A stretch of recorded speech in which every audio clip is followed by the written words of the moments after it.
Holy crap. People persist in doubting the evidence. Don't run and hide. Don't be afraid. Don't turn away any longer. The truth will set you free. You're listening to Jimmy Church Fade to Black on the Dark Matter Radio Network. We're turning all of our antennas towards Costford on Dark Matter Radio.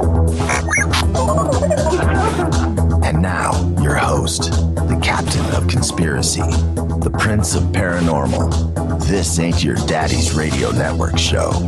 This is Jimmy Church, Fade to Black.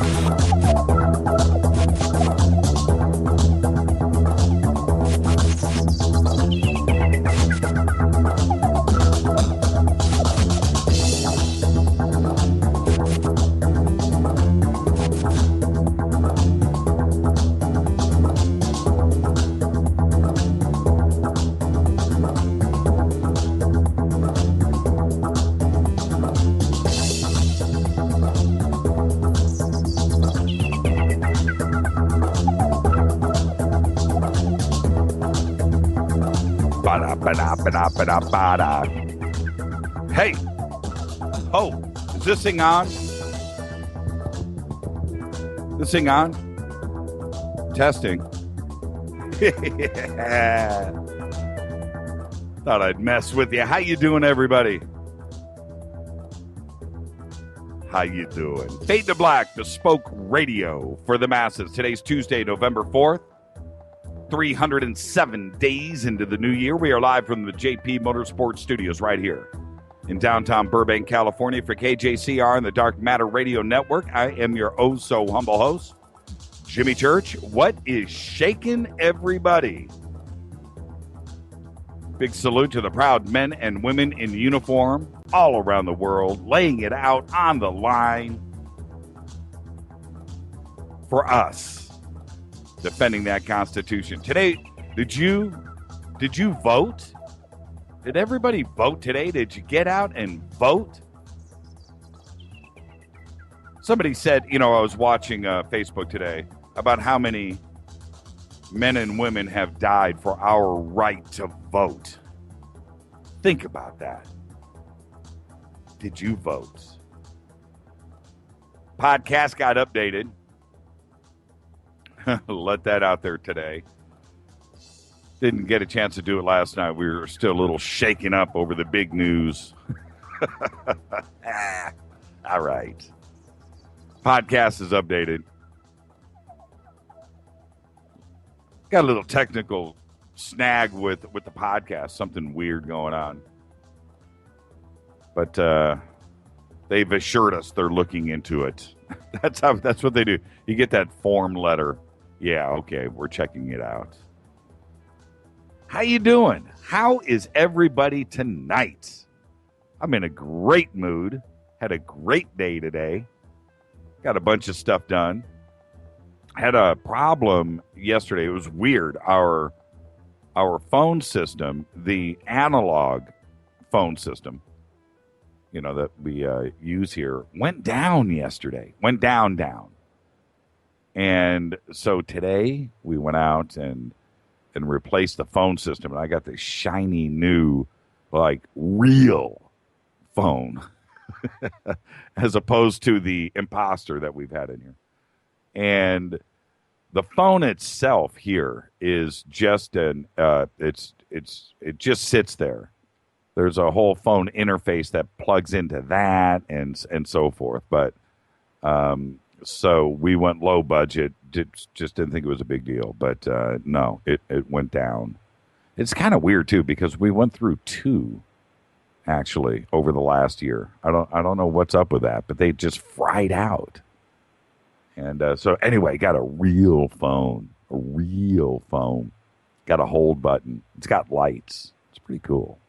I feel so complete. We have overhauled this entire studio over the last few days. No more mouse clicking with the left hand. I'm done with that. I practiced all day today. I'm so done. Watch this. See that retweet that just happened? That's with my right hand. No more of that left hand stuff. I'm done with that. Oh, no. All right. Let's go. Podcast is up. If you haven't, go subscribe to the podcast. Go do it. This Friday, another big announcement. Are you guys ready? Can you handle 2 of those in 2 days? Can you handle 2? Can you handle another big announcement? All right. Here it is. You ready? This Friday, we're all going to get together over at faders.org for Fader Cinema. That's right. We're all going to get together. We're going to watch a movie. And next to the movie is a real-time chat room. It's all in one screen, one page. How cool is that? So that's what we're going to do. Let's get the popcorn ready. Let's light it up. And this is my suggestion. Now, I don't have faders.org is your website. By the way, you have been blowing up the servers over there. So let's really bomb the page. But let's do it this Friday. And my suggestion, Liam just tweeted, when are we doing this? We'll send out the notifications over the next day or so, but Friday night, and this is my suggestion for the movie. I thought, I'm gonna poke my nose in this business somewhat, but this is what I think we should watch. Yes, popcorn with bacon, popcorn, and I do Parmesan cheese on my popcorn. By the way, little black pepper too.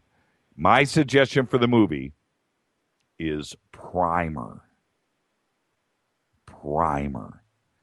And hopefully most of you haven't seen it.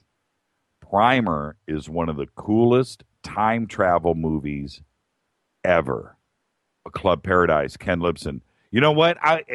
I'm with you right there, Ken. Next time. Primer. And don't cheat. If you haven't seen the movie, do yourself a favor. Do not watch it in advance. You need to just check that out. Liam, you're funny. Okay?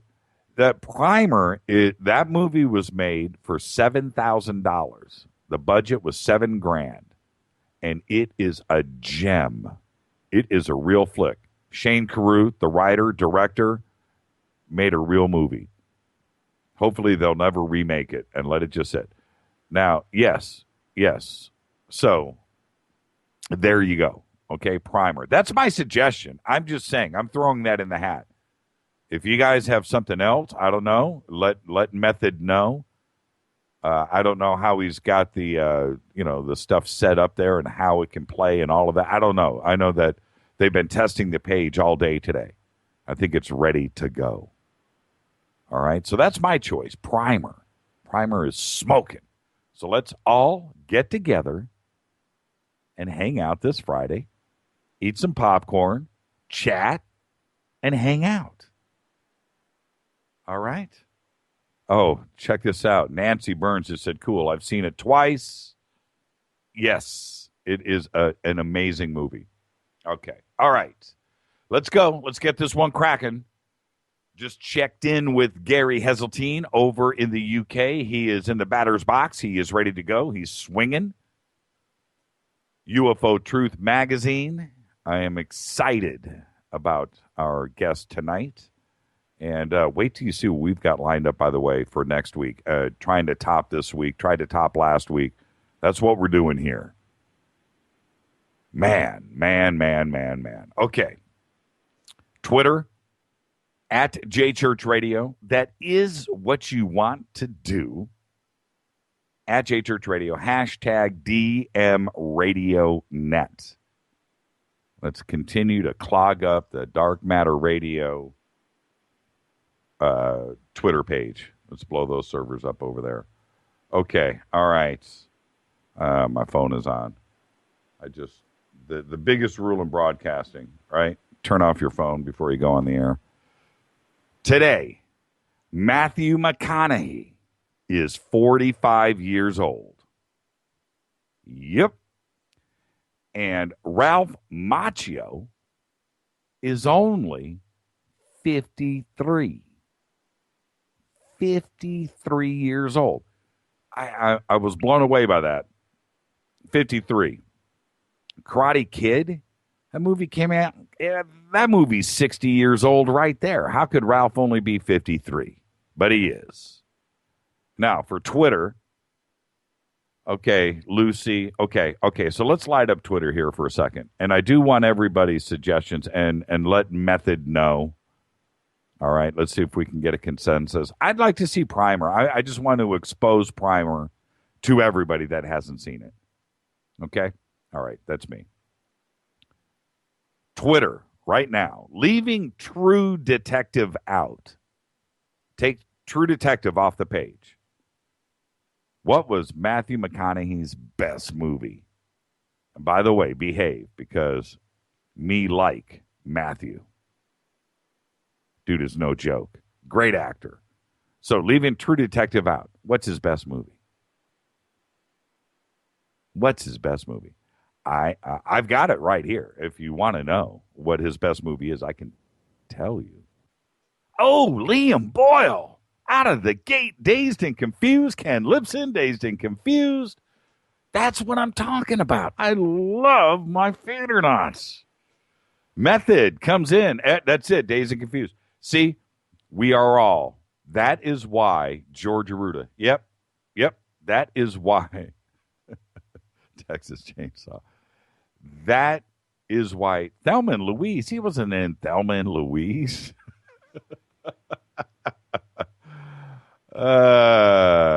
Dazed and Confused. I still watch that movie all the time. That movie is unbelievably good. And Jason London, Slade. But let's not forget, that was Ben Affleck's first movie. Yeah, Dazed and Confused. Great flick. Absolutely great flick. Great soundtrack, too. All right. Wow, I was kind of surprised. Well, you know what? I'm not surprised. You guys are too good. Yeah, Texas Buyers Club was pretty good, too. I'm with you on that, Steve. But really good. Disturbing, too, in its greatness. But Dazed and Confused. I mean, Matt in that was he was the guy we all thought we were in high school or wanted to be. All right. Oh, also, since we're on this kick real quick before I get to some other stuff here, I was watching Homeland a couple of weeks ago. This is another one for our Twitter audience right now. Let's see how on your game you are. I was watching Homeland a couple of weeks ago. And in this season of Homeland, let's see if somebody gets this. And you know what? You got to get it quick. Get it quick. Please don't wiki this. I just want to know how much you're on your game. I was watching Homeland, and in this new season of Homeland, there's a CIA agent that is played by one of the stars of Caddyshack. That's right. Who is it? Let's see how good you are. Somebody notice this. I'm looking over at Twitter right now. Let's see. Light it up. And if you're not on Twitter, at JChurchRadio. That's what you want to do. At JChurchRadio, hashtag DMRadioNet, and watch this baby click by. Homeland sucks without Brody. I'm waiting for Brody to... Nope, the Gopher. That's a good one. I'm waiting for Brody to come back. Nope, not Chevy Chase. No, not Bill Murray. No, now you guys are guessing. You guys are guessing now. You ready for this? Brian Doyle Murray is a good guess. Are you ready? I'm going to flip you out. It's the star of Caddyshack, Danny Noonan. Michael O'Keefe, who plays Danny Noonan, is in Homeland, and he's great. He plays a CIA agent, and he's spooky. There's a dark side to this guy. You got to check out Homeland. Homeland is absolutely amazing. Danny Noonan of Caddyshack is playing a CIA agent. That's right, in the new Homeland. You got to check it out. It's hilarious. It's a good one. All right. Didn't hit the cough button. Twitter, Facebook, YouTube. YouTube fell behind. I'm just letting everybody know. It's fallen behind. The reason why it fell behind is with the new computer system in here and moving software over to do the edits and everything. YouTube has fallen behind. We will get caught up. Sorry about that. Ain't nothing I can do about it. I'm very tempted to let it go, but I won't. Okay? I won't. I'm not going to do it. We're going to stay with YouTube. But if you want to stay up to date, then, podcast. And it's not some conspiracy, by the way. No, YouTube will continue to rock. Love YouTube. Just takes forever to get that stuff done. So that's the deal, and that's why it's not updated. As soon as we move software over and get it up and running again, that's what's going to happen. This is Fade to Black on the Dark Matter Radio Network, bespoke radio for the masses. I'm Jimmy Church. Gary Heseltine, live from the UK with us tonight. You can email throughout the show, Jimmy@jimmychurchradio.com. It's all good in the hood. I'll be back right after this with your email and some breaking news stories. I'll be back right after this. Stay with us. Do not touch that mouse.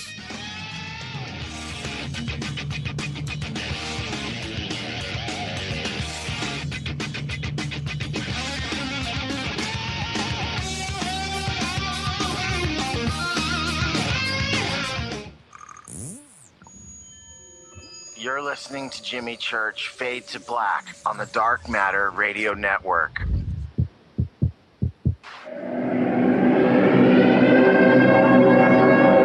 Ladies and gentlemen, girls and boys, you have tuned into the latest phenomenon in late night talk radio, Fade to Black, starring the inimitable Jimmy Church, showcasing his continuing quest in pursuit of knowledge of the strange and paranormal. Sit back, open your mind, and let's get cracking. What's up, revolutionaries? It's me, Jimmy Church. Do you have an IRS or state tax issue? Well, I did, and I called national tax experts. My problems were fixed, done, fini, and man, I got to tell you, it was a relief. National Tax Experts are a recognized tax office that services clients in all 50 states. Doesn't matter where you live. Give them a call. I'm telling you, they take the time to understand each and every client's individual financial status as well as their financial goals. And that's exactly what you need, my brother, when you're taking on the evil three-letter. So, seriously, give them a call today at 1-877-909-5444. Again, 1-877-909-5444, or go check out their website, www.nattaxexperts.com. That's NATTAXEXPERTS.com. Tell them Jimmy sent you. This is KJCR at JimmyChurchRadio.com. On the Dark Matter Radio Network.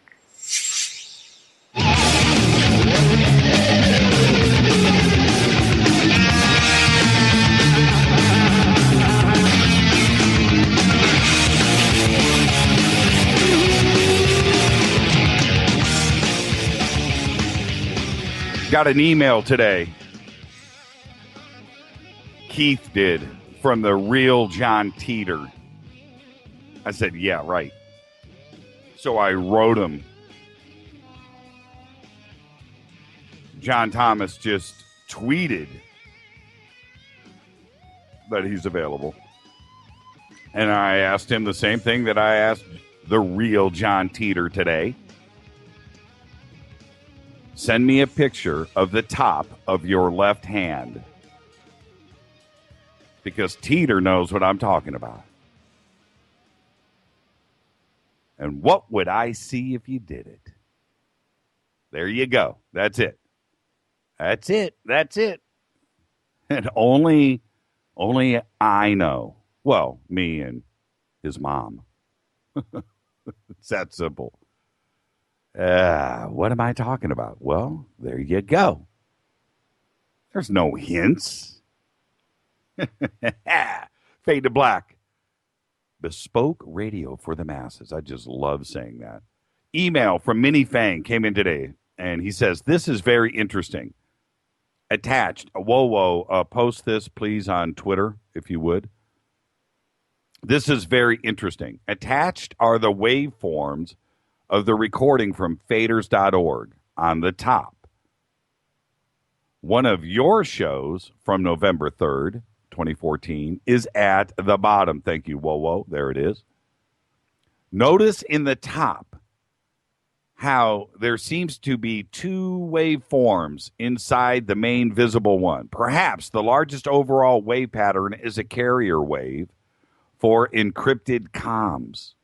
Also, the wave seems to bounce across the center line like a sine wave, whereas yours does nothing like the top line. I want everybody to look at this.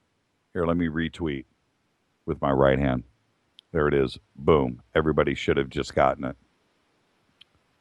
Also, it is extremely possible I am missing something.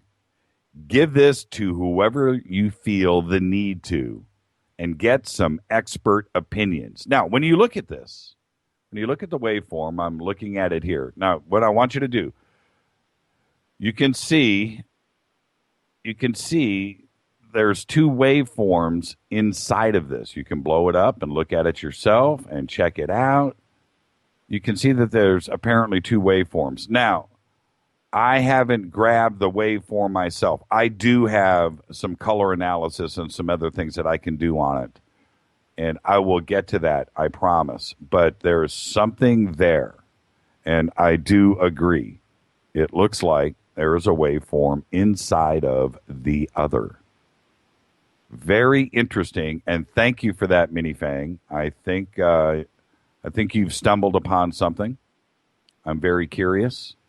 And I will start to pick this apart a little bit myself. I do have a little talent in that area. I didn't even think about that. So I will check that out. Thank you for the email. Everybody out there, there's so many audio guys that listen to this show. Check it out. Let's grab some waveforms. And Spaceboy just said apples and oranges, vocals and synth. That is exactly the point. Think about that. Email from Ben Miller. This is great. Are you being blackmailed? Bill O'Reilly would never sub on MSNBC. No, I'm not being blackmailed. I'm not being blackmailed. It's going to be a great night this Sunday. And no. It's kind of funny to see some of the the haters and the trolls and stuff, and seeing their reaction and the theories behind it. And there's nothing here.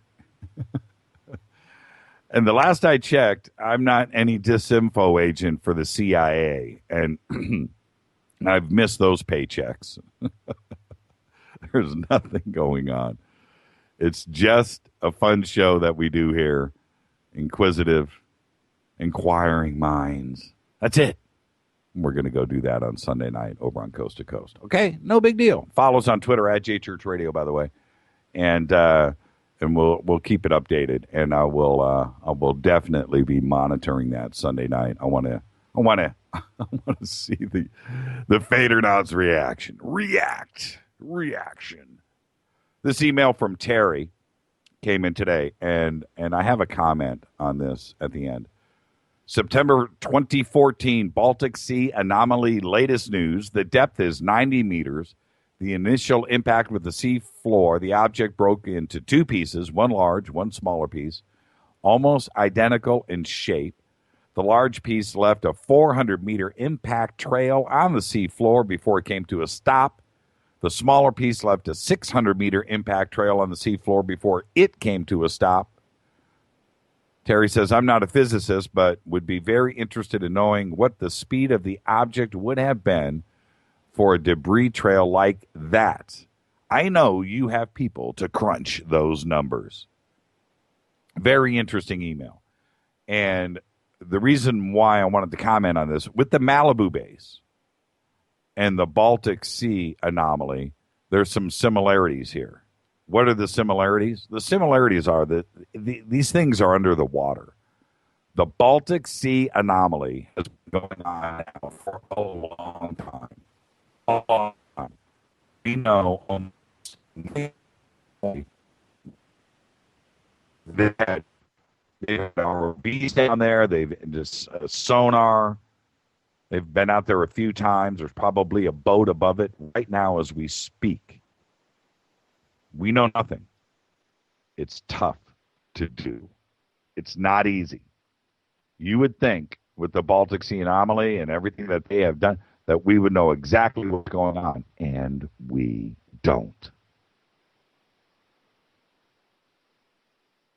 It's that simple. I wish the Baltic Sea anomaly, when news spoke on it, I thought at that time that we finally have something. It's right there. Today, it needs to be announced. The pilot killed in the Virgin Galactic Spaceship Two disaster moved an unlocking device earlier than he should have. But that alone might not have caused the spaceship to disintegrate 45,000 feet in the air, killing the co-pilot, Michael Tyner Alsbury, injuring the co-pilot, Peter Seibold. He managed to parachute out.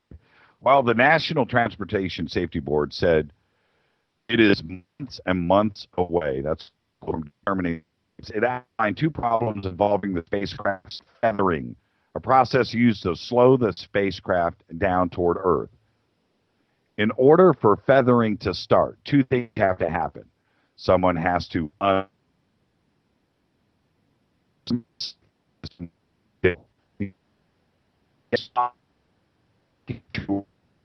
Monday night, the agency said Alsbury was the one who unlocked the feathering system. Today, the NTSB tweeted, the right seat, moved the lock-unlock handle into the unlock position. He did not survive the accident. Check this out. I don't know if you knew this. France is the only country in Europe to maintain a full-time state-run UFO department. There used to be one in the UK, another one in Denmark, but those closed down years ago to budget cuts. France consists of 4 staff and about a dozen volunteers to get their expenses paid to go on site and look into reports of strange sightings in the skies. The team is called GAPAN. It's a French acronym for a study group and information of non-identified aerospace phenomena, and its boss is Xavier Passot. The team also has access to military flight paths and is in touch with the Air Force and air traffic controllers. I think that's totally cool. I really don't understand why we don't have something like that here. With that, let's take our break. When I come back at the bottom of the hour, Gary Heseltine will be joining us.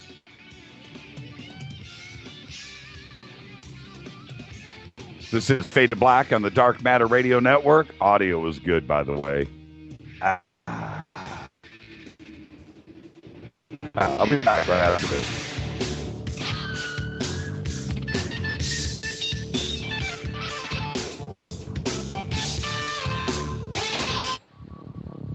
Are you afraid of the dark? Don't move. Don't touch that mouse. You are listening to Fade to Black, bespoke radio for the masses, on jimmychurchradio.com.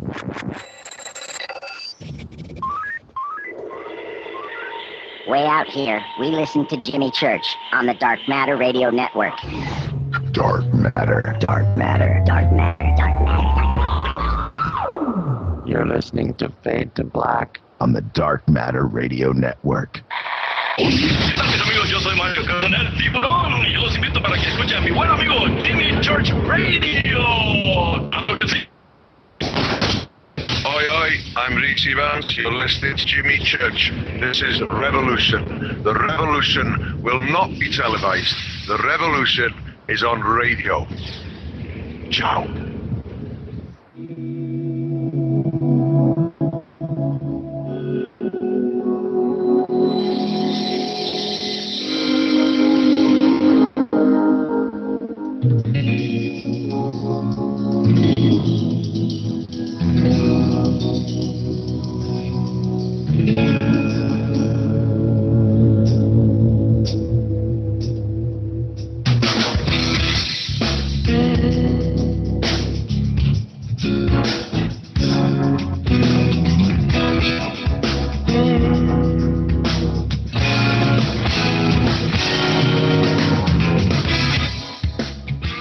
Yeah. All right, let's go. Fade to Black, bespoke radio for the masses. Shoot me an email right now to Jimmy@jimmychurchradio.com. Follow us on Twitter @JChurchRadio. That's what you want to do. And let's get this one cracking. We have live right now from the UK, Gary Heseltine. Served in the RAF police from 1983 to 1989 before joining the British Transport Police from 1989 to 2013. He was a detective constable for 18 years, working on all manners of inquiries, including murder and manslaughter. He was an advanced police interviewer of witnesses and suspects. Gary was involved in the London bombings inquiry as a specialist interviewer of first responding police officers. In January 2002, whilst still serving a police officer, he launched an unofficial national database for police officers reporting UFO sightings in the UK. He then launched his own online e-zine called UFOmonthly.com, which ran for 41 issues between 2004 and 2007. He then spent 12 months as the co-editor of UFO Data magazine. In 2010, he was presented with the PRG Disclosure Award in Washington, D.C. by Steve Bassett. And in 2012, he was given the Exopolitics Great Britain Award.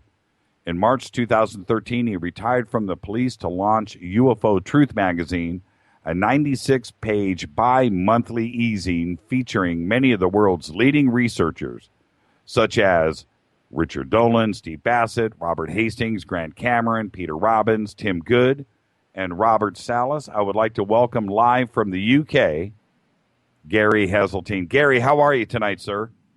I'm very well, thank you. It's 3:30 in the morning here, so this is, I must be mad, but there we go. Did you take a nap? I know it's so early in the morning there. Thank you. Are you fresh? Are you ready? No, I'm fine. I don't usually take a nap. But I did on this occasion because 3:30, you want to be nice, bright. So hopefully I'll be ready to stay the course. You know, I was in warming up to you, and whenever I have other guests over from the UK, I'm astonished to see how many sightings that real sightings that happen all the time over in the UK. Leaving Rendlesham out, and we're going to be talking about that all night tonight. But leaving Rendlesham out, it's not only about Rendlesham, is it? And why do you think there's so much UFO activity in the United Kingdom? I think historically there's always been a lot of sightings reported in the UK. I think that we have a major problem now, though, in the sense of the internet is great in the sense of communication and the ability to contact each other, but what it also means is that it's very fragmented. And I tried to coordinate UK sightings, but it's extremely difficult because literally there are thousands upon thousands of UK websites that will all record sightings individually, and people will not always be aware of everybody else. So when we lost the Ministry of Defence UFO reporting desk in 2009, that has fragmented the way that we can collate UK sightings. But you've only got to go around 5 or 6 of the main sites to find that there's regular sightings. But historically, Britain has always had a large number of sightings that obviously over the years went up and down, fluctuated in the figures. But historically, it's always been there, much in the same way that the USA has, a high proliferation of sightings and always has had. I think it's probably because of that special relationship that we have to America, but there's many countries around the world, South American countries, Brazil, Mexico, they regularly have sightings. I just don't think that many countries are that organized. And I think in England and in America and certain South American countries, it is a bit more organized. What's your relationship with Nick Pope? Well, we don't hold hands, put it that way. No, I have known Nick on and off for the last 10 years, and I personally find Nick an amiable fellow. However, as a UFO researcher, he pulls my hair out because he says nothing. And yet there is a real enigma there because in, I think, 1996, he appeared on the prestigious BBC Newsnight programme, which is a televised programme on top political issues, and he was interviewed while he was still working for the MOD, where he said unequivocally that I believe in ET. And then, having done that, he seems to me to have spent the last 18 years doing everything he can but say I believe in ET, certainly when he's been interviewed on live television, for example. And I've been stood next to him when he's been interviewed and asked these very strange questions. If somebody says to me, Gary, do you believe that some UFO sightings represent an extraterrestrial contact by ET with planet Earth? And I would say yes, yes, yes. You ask Nick and he goes, I don't know. But in 1996, it's on YouTube. He's there saying, I believe in ET. Now, people are entitled to change their opinions. That's fine. But I think he needs to explain why he was so certain and then suddenly he's not so certain. And I think he's a very enigmatic character. And for me, if they say once you're CIA or FBI, you're always FBI, well, he says he don't work for the MOD and he may have a pension, but I suspect that he still feeds it information. I find him, he's been a guest, I've hung out with him, and so have I. Yeah, and I totally agree with you. Everything that you just said, I'm right there with you. He's a great guy. He's fun to talk to. He's fun to hang out with. But he worked for the MOD, and that's it. I've seen the Prisoner. Okay, I know what's going on here.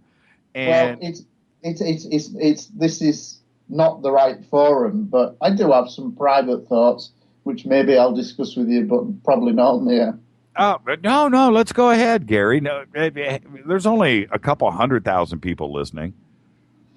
Well, put it this way: some people have suggested that he was a plant into the UFO community. Right. And do you want me to continue along this line? Well, you know what? But people say that about you and me as well. Well, so let's not forget. No, I accept that. But I, this is nothing that I have not said to Nick personally over dinner kind of thing. But when you look at that theory, I personally think that it holds a lot of water for the simple reason is that if somebody was to be planted into the UFO community to see what was really going on, then the first thing that you would need to do is to say, I believe in ET. And he did that with this Newsnight interview that's still on YouTube. You can see it. I've seen it. Yes. Yeah. So basically, he had to make that I believe in ET, and I work for the MOD, and I ran the UFO desk between 91 and 94.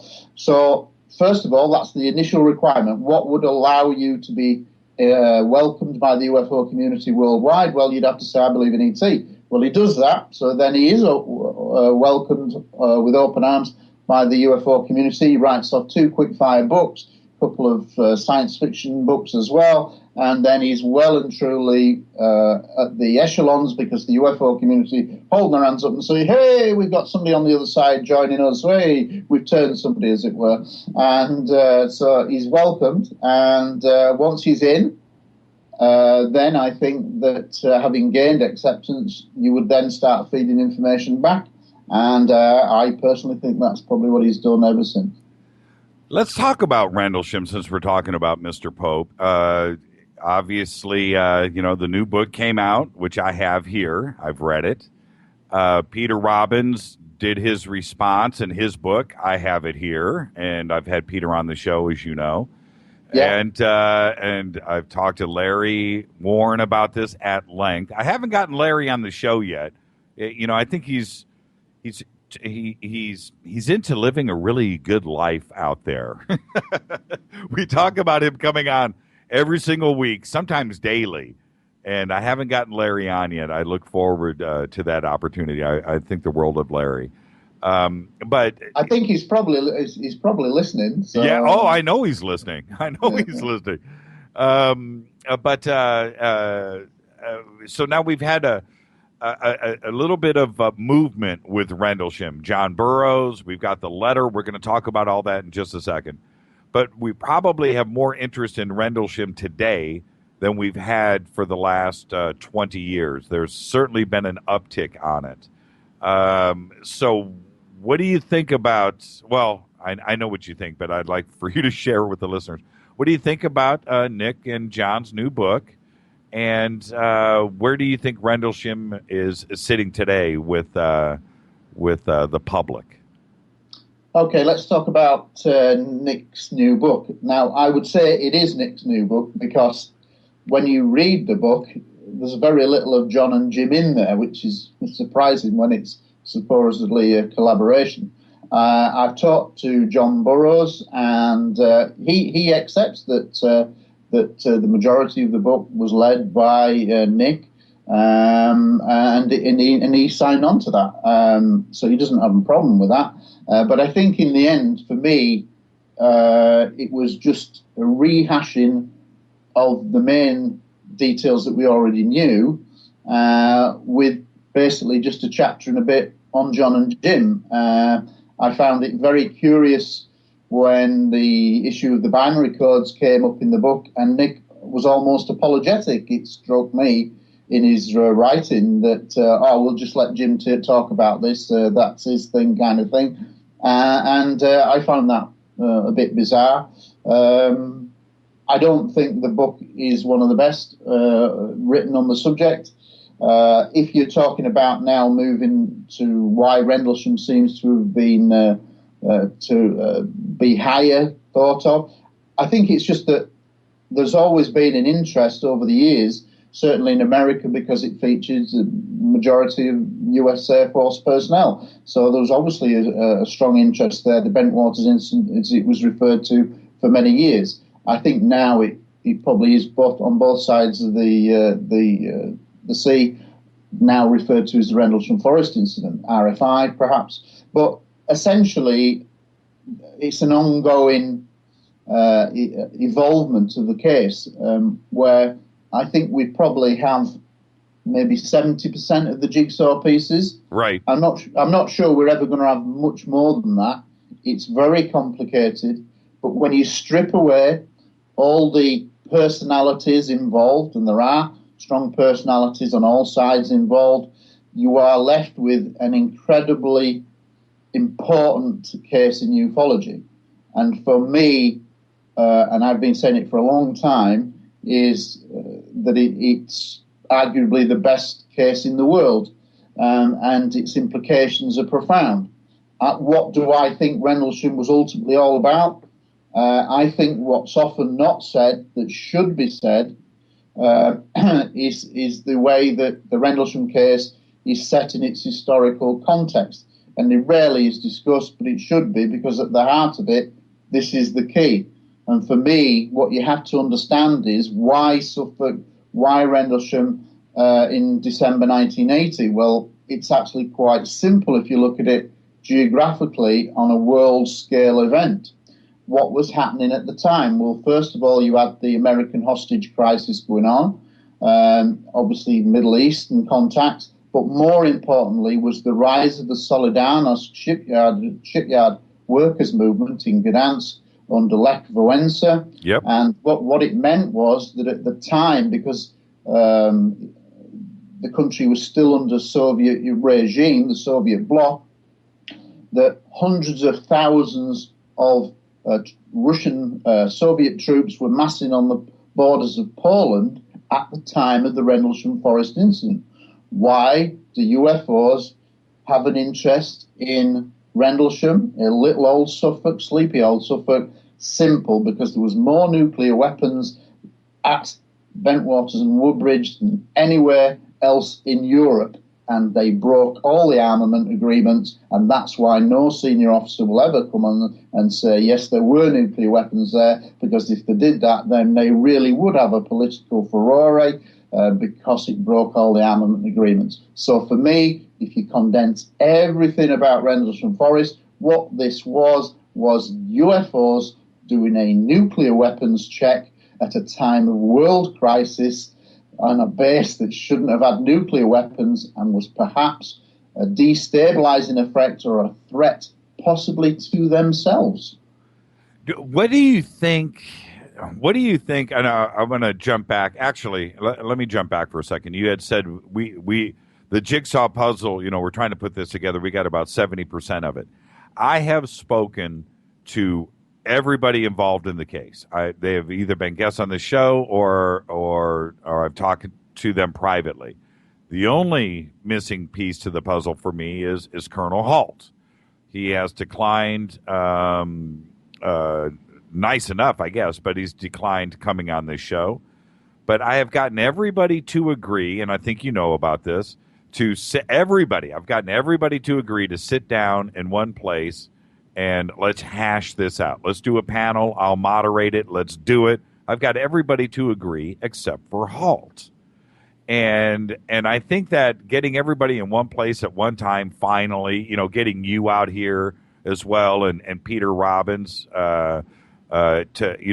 everybody together and sit down and hash this out. Why do you think Halt doesn't want to do this? I mean, enough years have passed now that I think he should be willing to sit down and let's go from 70%, and I agree, to 100%.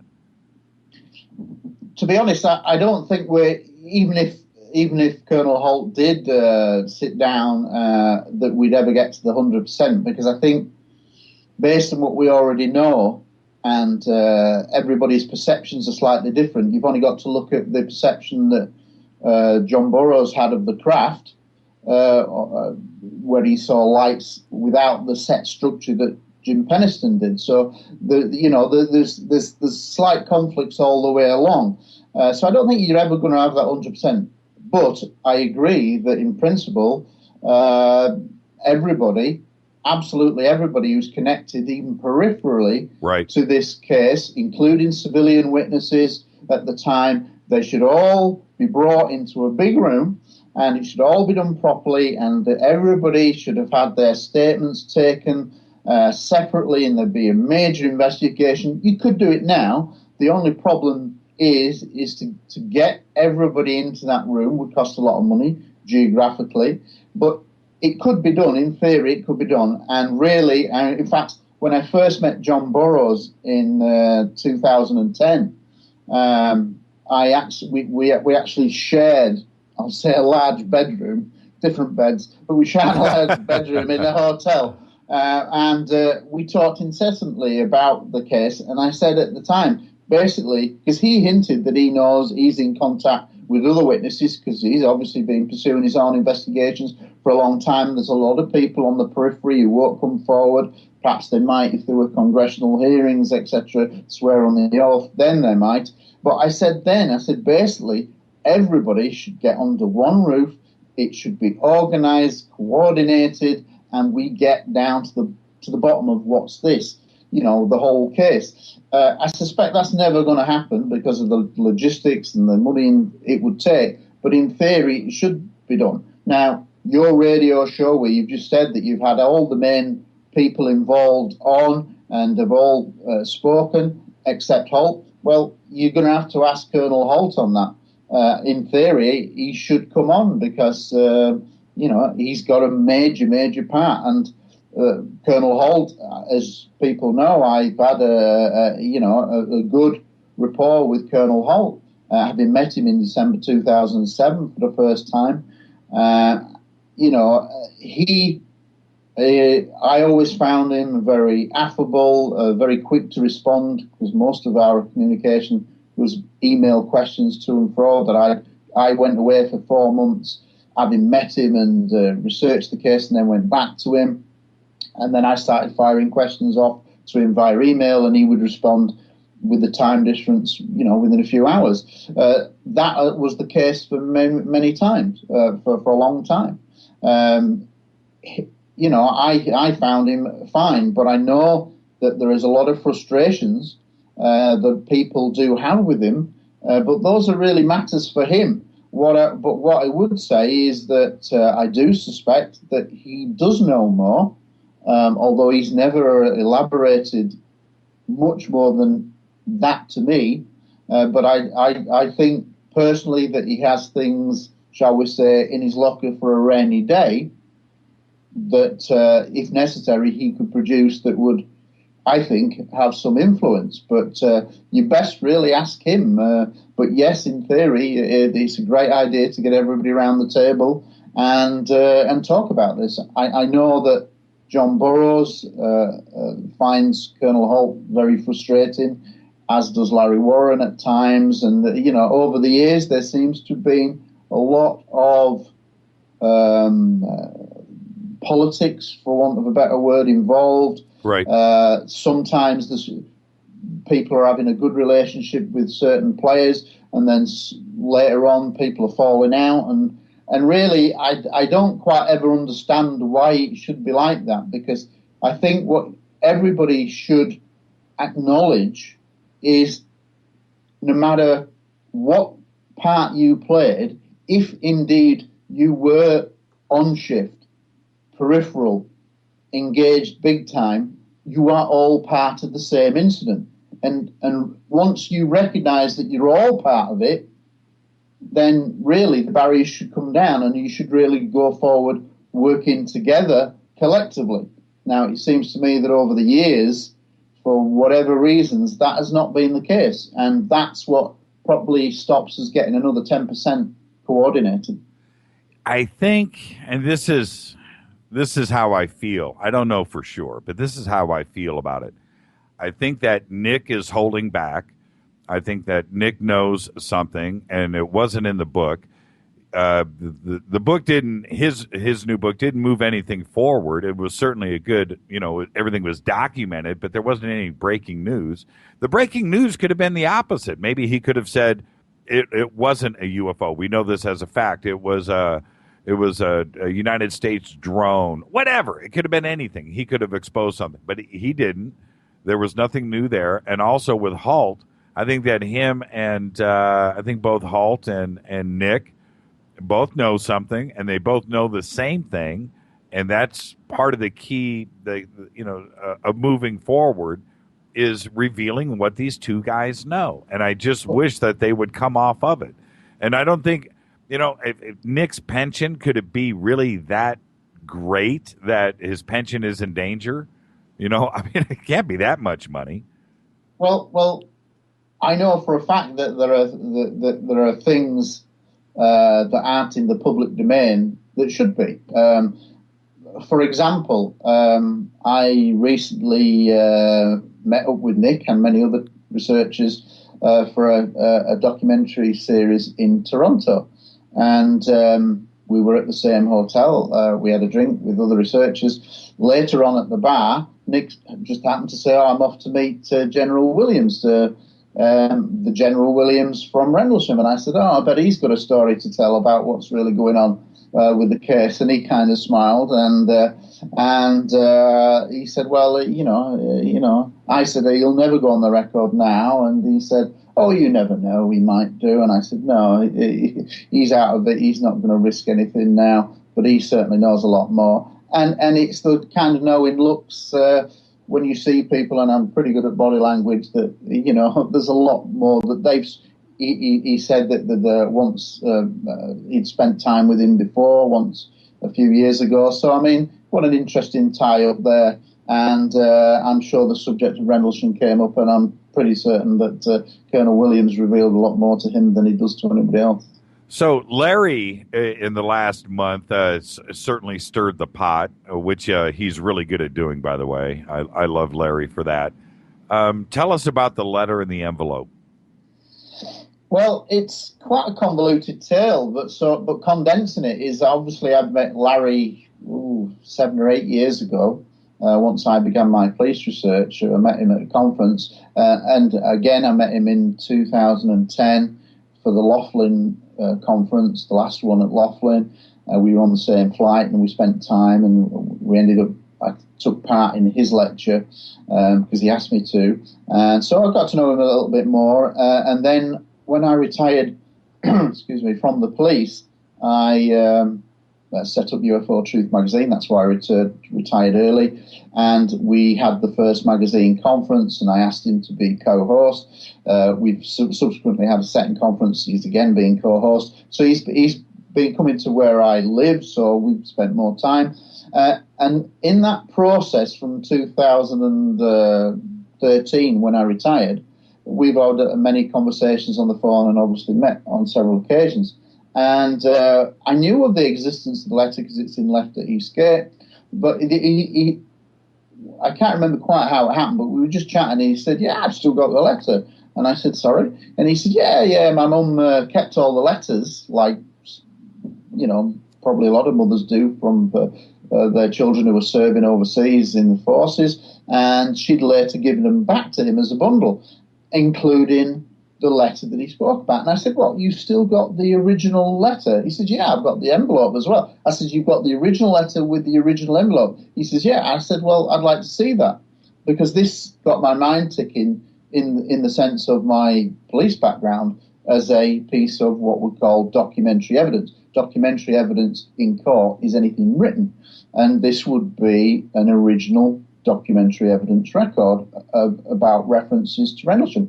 So anyway, cutting a long story short, what should have maybe took a couple of weeks took him many months to find the letter. He said, "I know it's in the house somewhere," but he couldn't find it. But eventually, he brought it to the August 2014 second UFO Truth magazine conference. And literally, between lectures, and obviously I'm the main host and doing all the technical stuff as well, so my time is really to the premium. Suddenly, I'm confronted. "Yeah, I've got it. All right, between lectures, right, show me. So I just quickly skim-read it, and straight away, things stuck out that were really good. Well, first of all, you're saying that the letter's essentially from January the 6th, 1981. Well, straight away, on the 8-page letter, page 1, top right-hand corner, 6th January 1981. Well, what's the significance of that? Well, the significance of that is it's written a full week before the Holt Memorandum, which was written on the 13th. That's right. So that's a major factor in itself. I'm looking at the original letter. Well, to me, if it's a letter purporting to be 33 years old, it should be a bit dog-eared and et cetera, and it was. It's got various staining. The stains parallel each other with the way that, you'd expect pages 2 and 3 to have the same staining, that when you, like as a duplicate, when you put it back to back, it should match, and it does. So it does look like a genuine old letter. Now, what you also then get is at the top of page 4, near to the top of page 4, after a lot of mundane stuff about mom, how's everybody doing kind of thing, you then get this phrase, "Do you remember me talking about the UFO at the base?" kind of thing. And literally it says UFO in capital letters. Now, you think about that. There's all the skeptics over the years are trying to say it's the lighthouse that basically is the the flying lighthouse that does all these amazing things, the marks on the ground are nothing more than animal markings and rabbits, etc., even though they're obviously formation dancers making triangular patterns to the same depth, etc. Very clever rabbits. But aside from that, it's clear that when you see the word UFO, 6th of January, wow, this means that this is somebody talking about a UFO-related incident. So this is the key thing. This is an original letter, 6th of January, talking about a UFO-related incident. This isn't talking about a PSYOP, as some people speculate. I've been served at 2 nuclear bases at RAF Honington in Suffolk and RAF Larbrook in what was then West Germany. We were live armed up to the hilt. You do not mess with people guarding nuclear weapons. So it never was a PSYOP. You just wouldn't do it. It's too dangerous. People will get killed. And that's not the idea of a game. So what this letter was saying straight away, top of page 4, is that this is a UFO-related incident. So straight away, we have that connection. This is not anything else other than a UFO-related incident. And then, as you then go down page 4, you actually then get what is really a very detailed account of essentially what refers to the first night incident as a whole, with other details. Now, I might be able to pull it up, but essentially, you have a lot of information. It's virtually a page and a half of information about everything. Now, when I first skim-read that led to a number of questions for me because I needed to check them out, but essentially the conference was going on. Time was to a premium. But I eventually more or less did it live in front of the audience. I was asking the questions. Well, at the end of the letter, there's a different shade of pen. It looks like there's an added comment about the UFO. I needed that to be explained. Oh, well, that's fine. I wrote the letter on the 6th, and I went to post it on the 7th from off the base. And whilst I was at the base kind of post office, there was a pen in there, and I just added a little line extra, hence why it's different handwriting. But these are just questions that you needed to ask. And essentially, when I was during the conference, Robert Salas was one of the guest speakers. And obviously, he's very well known with his military connections to the Minuteman missiles, nuclear weapons being shut down. So I thought he's a good guy. Straight away, I walked out live during the audience and walked to the back of the auditorium and showed him the original envelope. And I said, "Is this consistent with a military envelope of that time frame?" He said, "Yes, it is." And I said, "Can you read out the date stamp?" And the date stamp on the envelope is 7 Jan 1981. Now, that is significant. And subsequently, 2 people after that presentation came forward who had both worked for the post office here in England, separately, unknown to each other. And they both independently said that, the stamp is absolutely legitimate, genuine. And he says it's done by a franking machine. And he says they both said franking machines are sealed units and you can't tamper with them.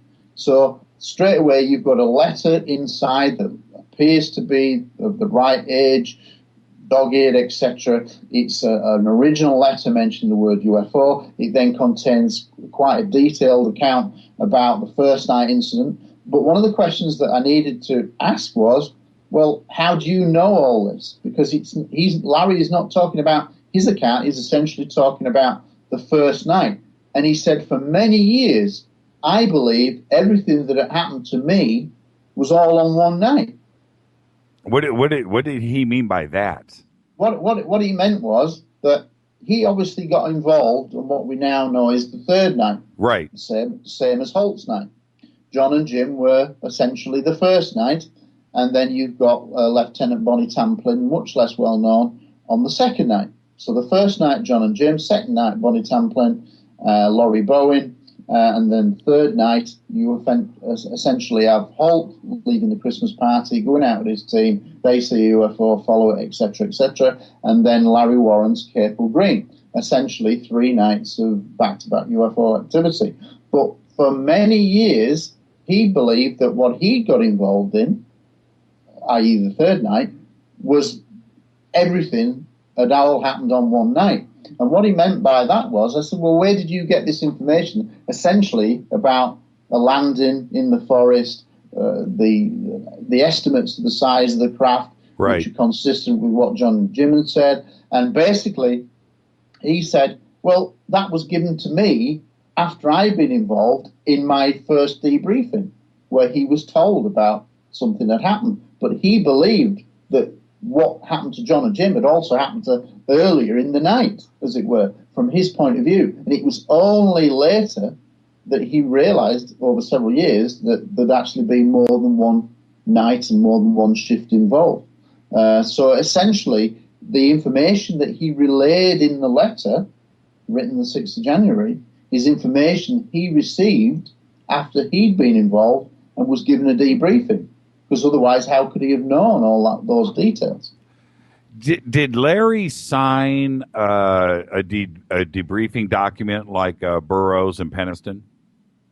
Yeah, he was asked to sign in Zickler's office, as I seem to remember, a statement. And when he argued that that's not what happened, he was basically told you've got to sign. So I think he probably did sign that, but those records had never turned up. And what essentially what you have with Rendlesham is we know that a handful of statements were taken at or near the time, but I don't know where those original documents are. We certainly have got copies, photocopies, etc., but I don't think I'm not aware where the original statements are. And this is why the significance of the Larry Warren letter is vital, because to me it's the world's first original document, as it were, that contains a real historical record. You've obviously got Jim Peniston's pocketbook, but don't forget, in the context of everything, Jim Peniston did not essentially go on the record publicly until many, many years later, right? I think in the mid-90s. So, yes, he's got his original incident written in his pocketbook, but essentially it was Larry Warren that was the first whistleblower of the case, and I think even all the players now acknowledge that Larry was the original whistleblower, well, perhaps reluctantly for some, but he was the original whistleblower. His actions ultimately led to the cause getting hold of a copy of the Holt Memorandum and then it breaking in October 1983. So Larry is the original whistleblower. But in a sense, for I think, 10, 11 years, Larry batted everything on his own. He was the only witness going out on public and being interviewed and That's taking right. all the heat. And so, a lot of people criticize Larry over the years, but, really, you've got to hold your hands up and say, this is a young guy who was 19, green as grass, fresh out of training, had only been on shift for 10 or 11 days when he gets caught up in an incredible incident, which would be bewildering for a mature person, never mind somebody who was fresh from training, etc., etc. And it's had a major, profound effect on his life. And he then set in motion things. Now, for people who'll say, well, Larry Warren's story is just made up and it's disinformation, Colonel Holt has always said to me that he believed that he acknowledged that Larry had been messed with, he was interrogated, as a number of other people were, and Colonel Holt always inferred that Larry's Capel Green memories were planted false memories. And we know that, people can implant false memories. So those techniques don't just happen in UFO terms, but they're known techniques to work in certain methods of disinformation. And that's what Holt believed. And in a sense, that was the premise of the screenplay, the feature film screenplay that I've written in association or in collaboration with Colonel Holt. that he has read and endorsed, and that was the premise, based on Holt's take, that he believed that Larry had been messed with, and in a sense he'd been planted a false story. Now, I over the years had met up with Larry and said, look, this is what Holt says.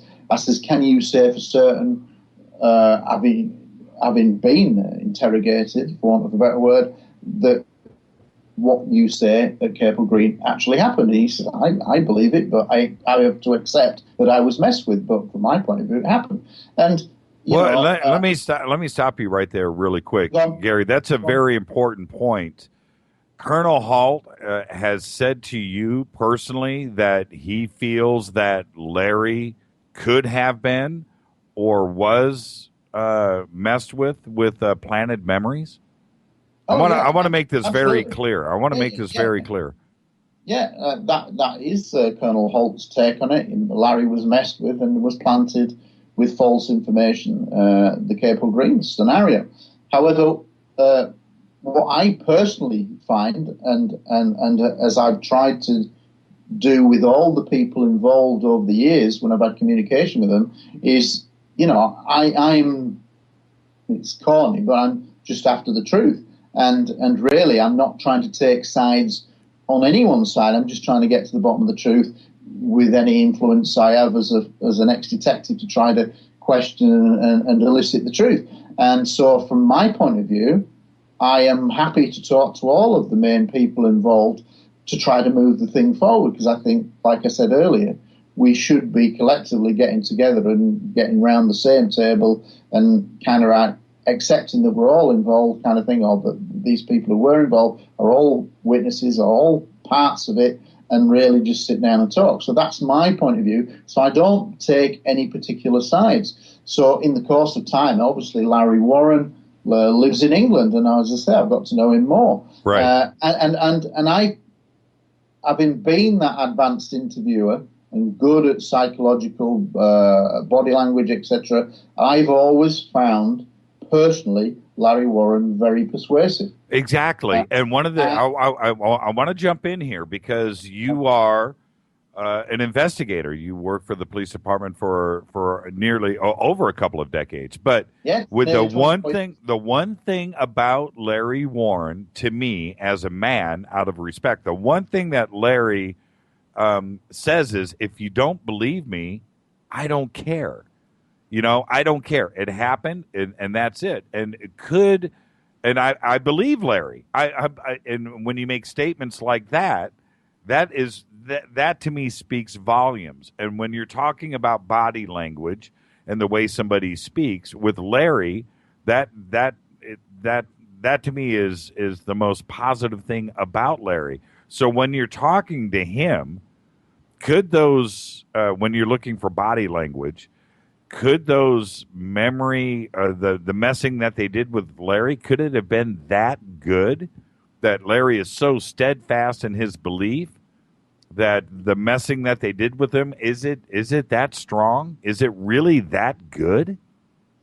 Well, I suspect not. I mean, as I say, I try not to take sides on anything, but I've always found Larry's story very compelling. Right. And his body language to me is always, well, I don't really give a monkeys what you think. Right, this is what happened. Right. And I kind of like that. He shoots from the hip. Right. And he doesn't really care because he says, well, I've been out doing this right from the off. I'm the guy that actually set the ball rolling. Where was the UFO community when I first came out? And I battled all the press and the hysteria and the being slagged off left, right, and centre for 10 years or more on my own. So he's kind of battle hardened, and he said, "Well, this is my case." And there are some things that I think should be set in context with that. He's not the only person that said that there was a Capel Green incident. There are other incidents in the updated Left at Eastgate. But for me, and it's something that Peter Robbins, who's a columnist on the magazine, met him several times, who's one of the lead investigators, obviously, because of Left at Eastgate, has always said. He said, and it struck me as well, he said that when I first took Larry Warren back. This is Peter Robbins. When I first took Larry Warren back to the field, it was 1988, 8 years after the event, and straight away as we're approaching the field, Larry's arm shoots out. It was there. That's where it was, the landed craft, the mist, etc., and then the landed craft. And he said it was an instant recognition. And what I think is fascinating, and just adds another little piece of the jigsaw, is that when they first went back at that 1988 junction, they took some soil samples, but unfortunately they didn't get enough to have a definitive forensic test on soil that was darkened in a certain patch where Larry said the object was, to the control sample out, ordinary soil outside the darkened area. However, they went back together 2 years later, 1990, and they got bigger sample, control sample from outside and the discoloured soil on the inside. But that went for a forensic test. The forensic examination is there for all to see. It's up in Left at Eastgate. It's able to be analysed and produced in a court of law, which is a piece of documentary evidence. That's what interests me. This is evidence that you can put in a court of law. And the forensic test comes back with some really weird results that basically says that the discoloured soil in the area where Larry Warren said the object had been missed, and then shards of light, and then there was the structured craft there. In that area where he said the object was, the soil had almost been turned like to glass, to silica, because it had been irradiated in a certain way, and the soil outside would absorb water. Normally the soil inside wouldn't absorb water. There were many, many physical changes, and something must have produced that chemical reaction to change the composite of the soil. Now that says to me that I've got, albeit in the chain of evidence, which you haven't got, because in the chain of evidence is if you recover the knife from the murder scene, then it would get protected, and then it would have a label. Every person that handled it, time and date, that's the chain of evidence. Well, you obviously haven't got that when it was recovered 10 years later.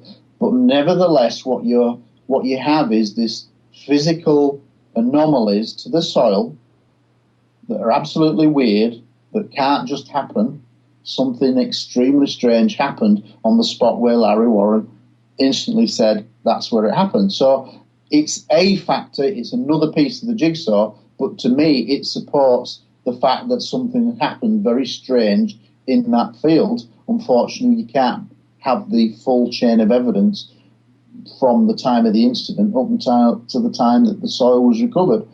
Something that, you can't say for definite that was part of the Rendlesham incident, but it's a hell of a coincidence that where one of the witnesses says it happened, that this soil anomaly is there. Right. So, you've just got to draw common sense is, well, if all the other soil in the rest of the field is fine, but in that one particular spot where one of the witnesses is saying that something happened and there was a UFO landed there, and it shows physical changes, then you'd have to say, well, whilst we can't prove for certain that it was the December 1980 incident that caused that, there's a strong inference that what's the chances of it not being involved in that, if you see what I mean. Tell us about the Rendlesham film, and is there going to be anything new in the film that is groundbreaking that isn't already out there? Right. What you've got to put into context, let me tell you about the script, is if you're talking about the script that I've written, it's essentially written, it's called 3 Nights in December, which is, for me, 3 successive nights in December when UFOs came to town, as it were. And it essentially tells a 3-week period from just before the first incident kicks off to the MOD receiving the letter at Whitehall, as it were, right.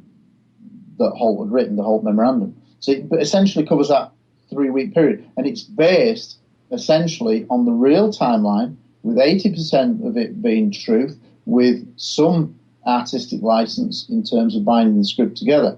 And over the years, perhaps 8 or 9 professional screenwriters have read it, and they say it's a good script, but Hollywood won't make it, and they won't make it because it's an ensemble piece, and that it doesn't have a natural hero, and they want a natural, heroic Harrison Ford kind of heroic figure that runs a natural arc from the start of the film to the end, and we're rooting for this guy all the way through. Well, if it's an ensemble piece, you don't have that, and it's an ensemble piece because you've got different shifts involved, different people coming on who weren't necessarily connected at the time. I'm essentially capturing a 3-week period because what I want to do is tell the story, and the story is bizarre. It's stranger than fiction anyway, and we know for a fact, that there are multiple shifts, multiple people. The Holt Memorandum itself is arguably one of the top 5 pieces of documentary evidence in UFO terms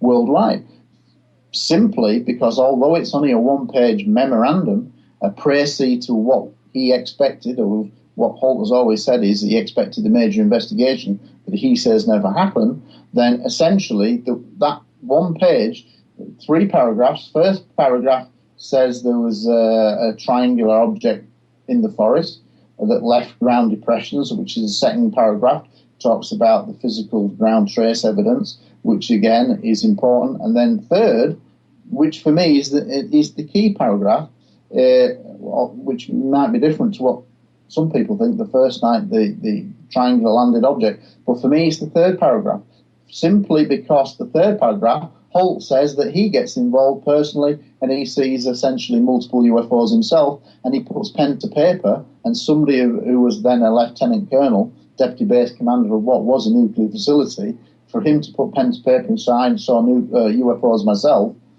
is amazing. So that third paragraph to me is incredible because of the rank that he was. And essentially, the Holt Memorandum is just a brilliant document, and that's at the heart of everything to do with Rendlesham. Yeah, we need to get Rendlesham put to bed. We just have to. There's too much there, and like I said, I've communicated with everybody, and I've got them all to agree. We've just got to just put this to bed for once and for all. The thing we have military eyewitnesses. For 3 straight nights. We have documents. We have the reports of, the scrambled jets out of Holland that had to come down to Rendlesham and check out, some activity. There's those reports. There's so much stuff to put together here. I just want Rendlesham, put to bed. If I can, I just want to motivate everybody to do it. I've gotten everybody to agree. I just want to get it put to bed. When I, the key thing that I agree with you is that everybody should get together because, civilians, military personnel, they should all get together in a sense and hammer it all out. I don't think utopia is 100%. I don't think you're ever going to get that, but you might get 85% if you could get everybody to cooperate and come forward. I still think there's many more witnesses.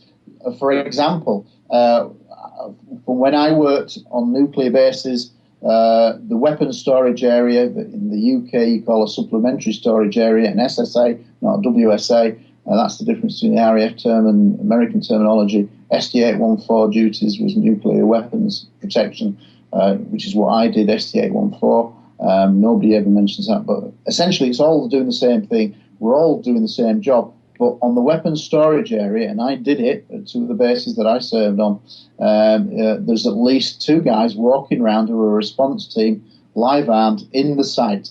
Now, if, as Holt has openly said, that when he changed the radio frequency from his position out in the woods, he heard the guy in the tower saying there's beams coming down into the weapons storage area.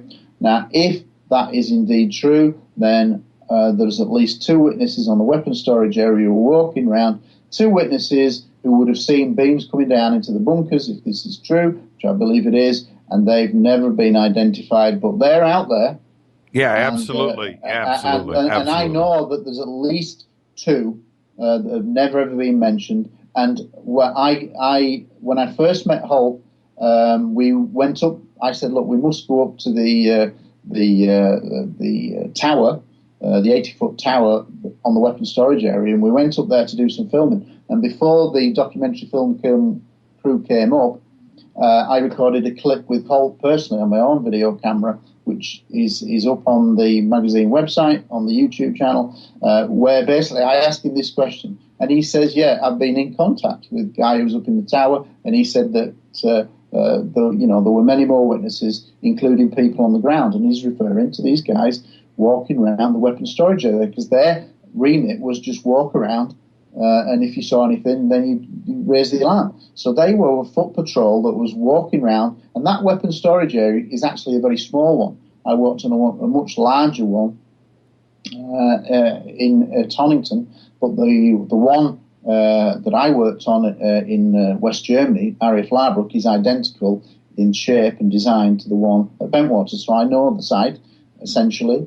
and it's a small site, and there still would be at least two guys walking around. Now, wouldn't it be great to get those witnesses to come on the record and say, yeah, I saw the weapons when there? Absolutely. I mean, we are moving forward. I mean, Robert Hastings got 2 air traffic controllers to finally go on the record in his book, UFOs and Nukes. Right. That was a major step forward. Right. The simple reason is that's an entirely different department. So how do the skeptics now deal with it? So U.S. Air Force policemen who were cold and just frightened by the woods, and we all get so scared. Now we have confirmation from radar controllers that can't be absolutely specific as to which night it was of the 3, but it was one of the 3 that they saw UFOs over the base and confirmed that, and it was on radar. So, that's a major step forward there, because it's an entirely different department corroborating that there's UFOs over the base. So, this is very much a UFO-related incident. And the problem that you've got is the skeptics, and it moves on. Why I think that this case hasn't moved on significantly is because of the way that the media, particularly the US and the British media, have downplayed it and tried to ridicule it at almost every point.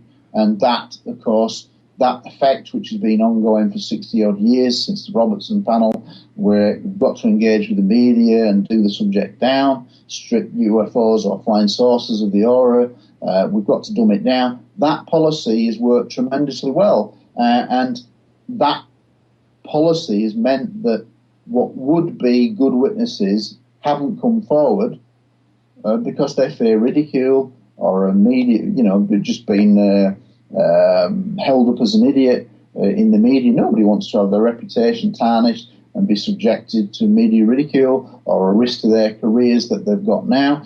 But that media aspect has held the case back, as it's done with many others. But I think that in the Rendlesham case, it's been particularly effective.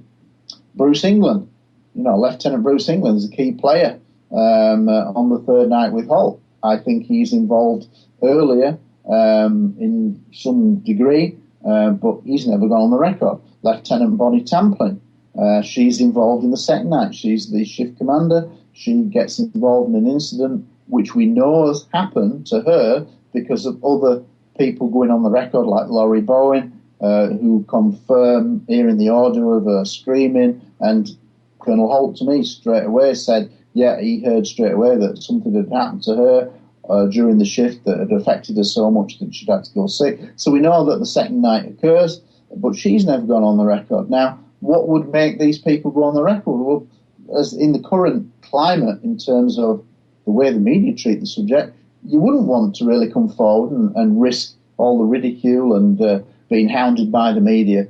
So the media is definitely a major player in holding parts of the Rendlesham Forest case to come forward.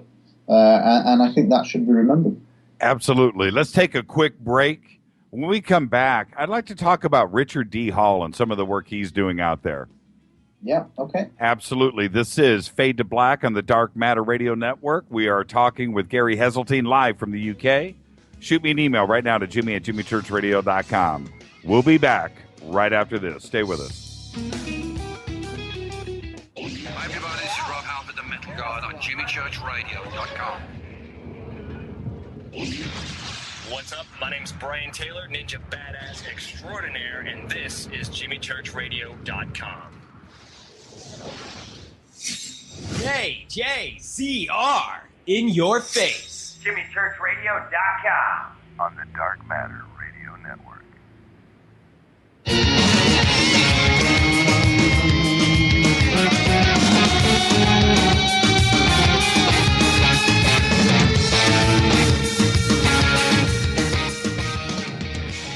All right, everybody, welcome back. Fade to Black on the Dark Matter Radio Network. I am your humble host, Jimmy Church, talking to Gary Heseltine, UFO Truth Magazine, live from the UK.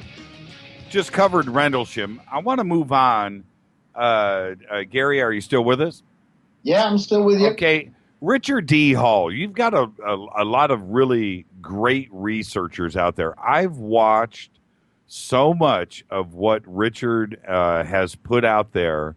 How is he, I know he's a friend of yours, how is he as an investigator? I think he's cutting edge. He is, and he actually does in many ways a lot more investigation than I do. Because obviously when you create a magazine, you've got to kind of watch it most days. Whereas with Richard is a force to himself, in the sense that he wants to do something, he just goes out and does it. He goes out and he'll spend days out in the hills, hidden away, doing research, knocking on doors, far more than I can, time-wise. And so, for me, Richard is a very credible researcher. And anybody that has watched his show will know that he doesn't pull his punches. No. And, you know, I respect him for that. I've known him now for quite a few years. And what Richard won't do is he won't play the media game, as he would call it. And he very rarely, if ever, I think, would go on mainstream TV because of the media bias that we know that is operating. And Richard just says, well, unless you can give me editorial control, I won't do it, which, of course, no TV company is ever going to give him. No, so he doesn't do mainstream TV. So you've got to respect him for that. Now, we have this chat and we get on really well. And for those people that have seen some of the shows that we've done together, some people call us the Morecambe and Wise, which might not mean anything to Americans, but to the UK public, Morecambe and Wise were a very famous comedy duo, and we kind of like dovetail really well. We have a natural rapport on screen together. But what I'm saying is, whereas Richard takes the view that I won't get involved in mainstream media because of the way they treat you, I take it, well, you do your thing and I'll do mine, because I think I quite like fighting within the system to make some points forward. But that's the difference. But Richard does fantastic work, not only on UFOs. He's produced lots of very good documentaries, and he's getting better with years and practice. He's getting better and better all the time. But he doesn't pull any punches, and he's the real guy that will go out there, knock on the doors, and he's very dedicated, and I admire him for that. A couple of his documentaries, I'm not kidding, Gary, gave me nightmares. Oh, absolutely. I'm not kidding about. I'm not. Which kidding. ones? Well, the human mutilation. Yeah, absolutely. Okay. And, oh man, that it comes with a warning. At the beginning of I can't remember the first time I've watched the video, but I've seen it a few times. I've gone back and referenced it, and I gotta say, to cover a subject like that is it would never be in mainstream media ever. It is something that is never touched. Absolutely right. Yeah, they've never gone there. I'm telling you what, and I will recommend Richard's website right now. Everybody listening, just go. You can just Google Richard D. Hall and go to his website. He's got everything there. All of his videos, you can watch everything. He does his own.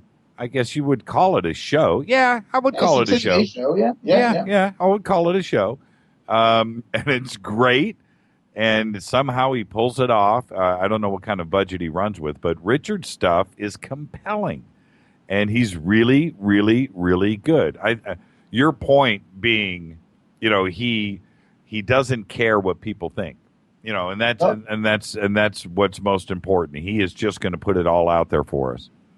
Absolutely, you know, mainstream media wouldn't go anywhere near him because he's too dangerous. And I would recommend anybody to watch all his shows. That if you go to the website, they'll all play straight off the website. Right. And he'll delve into many areas, not just UFOs, but predominantly UFOs.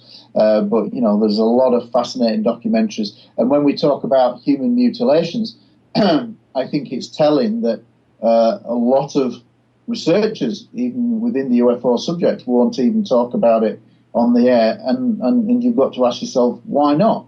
Whether we like it or not, if there's animal mutilations, are there cases of human mutilations? Well, there aren't many, but there are one or two.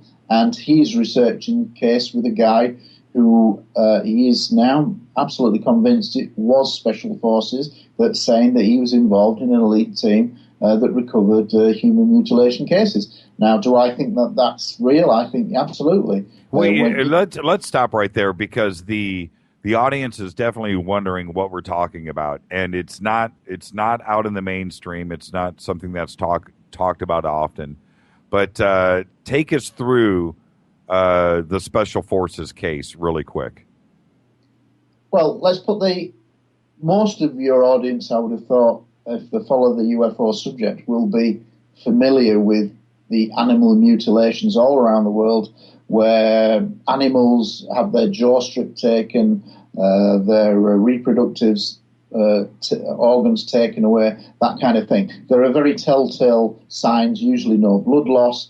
The wounds appear to have been done surgically, etc., etc. Well, if that's well known, and Linda Moulton Howe, she was very famous with her research onto animal mutilations, you know, in the late 80s.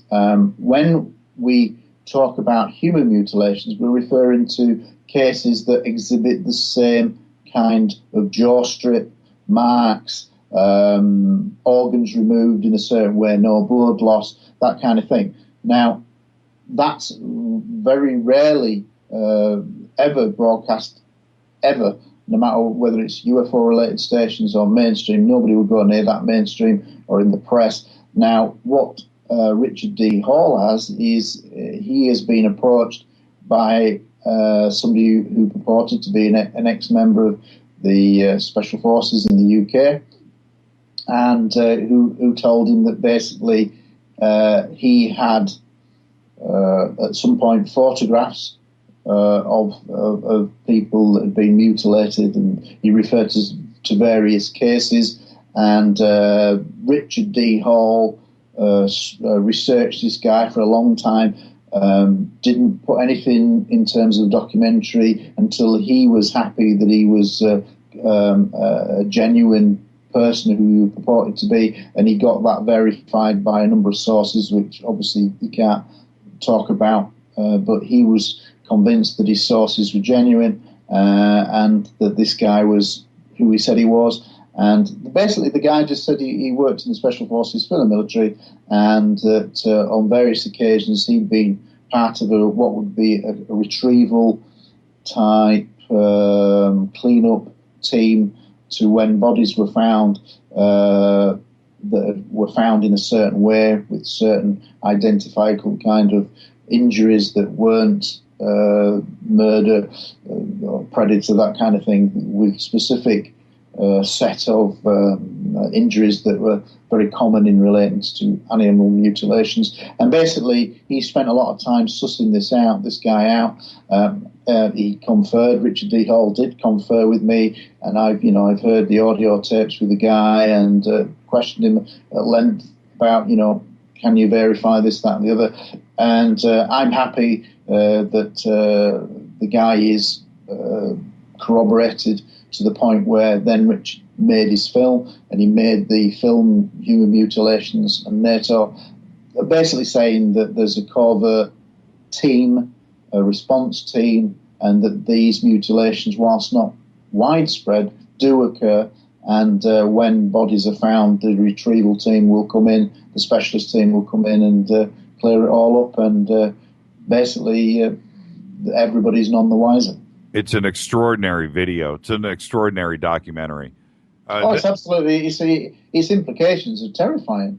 But for me, that's why I it was the main cover, I think, of issue 4 of the magazine, or issue 5, and basically, I'll cover it because it needs to be covered. And let me just put into context something that I once saw happen that I kind of disagreed with about. Even within the UFO community, people are selective about what they report on and what they don't. And to me, just a little anecdote back to Rendlesham Forest. Basically, a lot of people, even within the UFO community, have shied away from Larry Warren because his story doesn't seem to add up with everybody else's during this process over the years. And at one point, I was present in Washington when a well-known member of the UFO community gave a lecture that basically told about the Rendlesham Forest case from start to finish and excluded Larry Warren full stop. And I thought that was extremely odd, and I went on to talk about my police cases. But I had to say at the start of mine, take a little side swipe back at Rendlesham and say, look, the fact is that Larry Warren's evidence may be controversial, but it's still evidence of a type, and we cannot airbrush the bits of testimony out that we don't like. You cannot edit history. And essentially, that's, in a sense, what I felt was happening. So, to me, whether human mutilations, it's all part of the UFO jigsaw as a whole, along with crop circles, along with alien implants, all those kind of things. It's all under the umbrella. And, we can't edit history. It's all out there. What we make of it is another matter, but we can't dismiss it just because we don't like it. Tell us about the Prufos police database, and I want to get into that a little bit. What is the Prufos database? The Prufos database is the acronym for the Police Reporting of UFO Sightings, and this refers to British police officers reporting UFO sightings, either on duty or off duty. Now, I created this in late 2001, and I went with the idea to the former editor and now sadly deceased Graham Birdsall of what was a very well-known publication worldwide, UFO magazine, and I approached him and said, look, I've had this idea for a British database of British police officers, would you allow me to write an article? He said yes, and that was a big thrill because that's the first time I'd ever written anything. And basically in January 2002, that article came out, and it was an appeal for officers to come forward, that I'd created the database for them on and off duty. And it was based, that first article was based on 6 cases that were historical in books that I was aware of that involved about 10 officers. That's how I became involved with the UFO community, because once that came out, I then was, over a period of time, asked to do lectures, etc., etc. Cutting a long story short, I'm now writing the Prufos book because I've got over 500 cases going back to 1901, and I now have, all of those 500 cases, it involves over 1,000 British police officers. Now, that's a hell of a lot. Now, there's an interesting thing there, is that when I first started, because I was still a serving police officer, I got a lot of national media attention, and for the first 2 or 3 years they reported quite regularly on the amount of cases that I was finding. But as the years went by and the numbers that I was getting coming forward each year with research, the less the mainstream pay attention. And now they don't pay attention to the database at all. I can't get articles in the paper about the fact there's 1,000 police officers, which you'd have thought would have made kind of headlines, but it doesn't make any headlines now. So the more successful I've been, the less likely I am to appear in the national media now, because I think what I'm doing, like Richard D. Hall in different ways, is bucking the trend, and the media wants to downplay the subject, and anybody that's starting to produce kind of factual evidence that point to ET being real, you're not going to get media coverage. How does the British police deal with the UFO report? What is the chain of command? Once a report comes in, what happens next? And do they take it serious? Well, I think historically you'd have to say that was a question of luck. And what I mean by that is that nowadays all police forces are automated, big control rooms that cover vast areas of that geographical region in which that police force works. What you've got to understand is, different from America, is that in England England and Scotland and Wales, there are 43 county British police forces.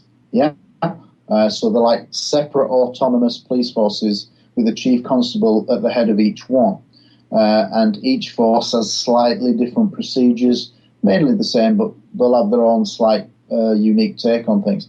And so historically, before the big era of the big control rooms, if a member of the public saw a UFO and rang it into their small local police station, as was, then it very much depended on what the response of the officer picking up the phone or being at the front counter. If the officer picked up the phone and thought you were crackers and that UFOs were all nutters, then he'd probably put the phone down on you and say, go away. That was the reality.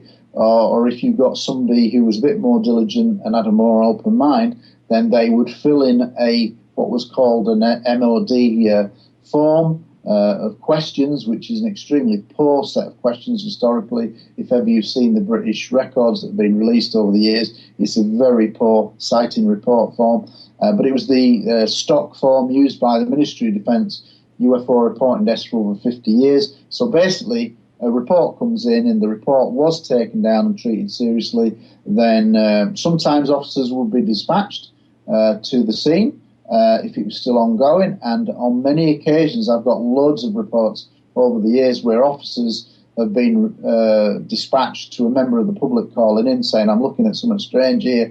And the officers are dispatched and they go, oh, well, actually there is, and we don't know what it is.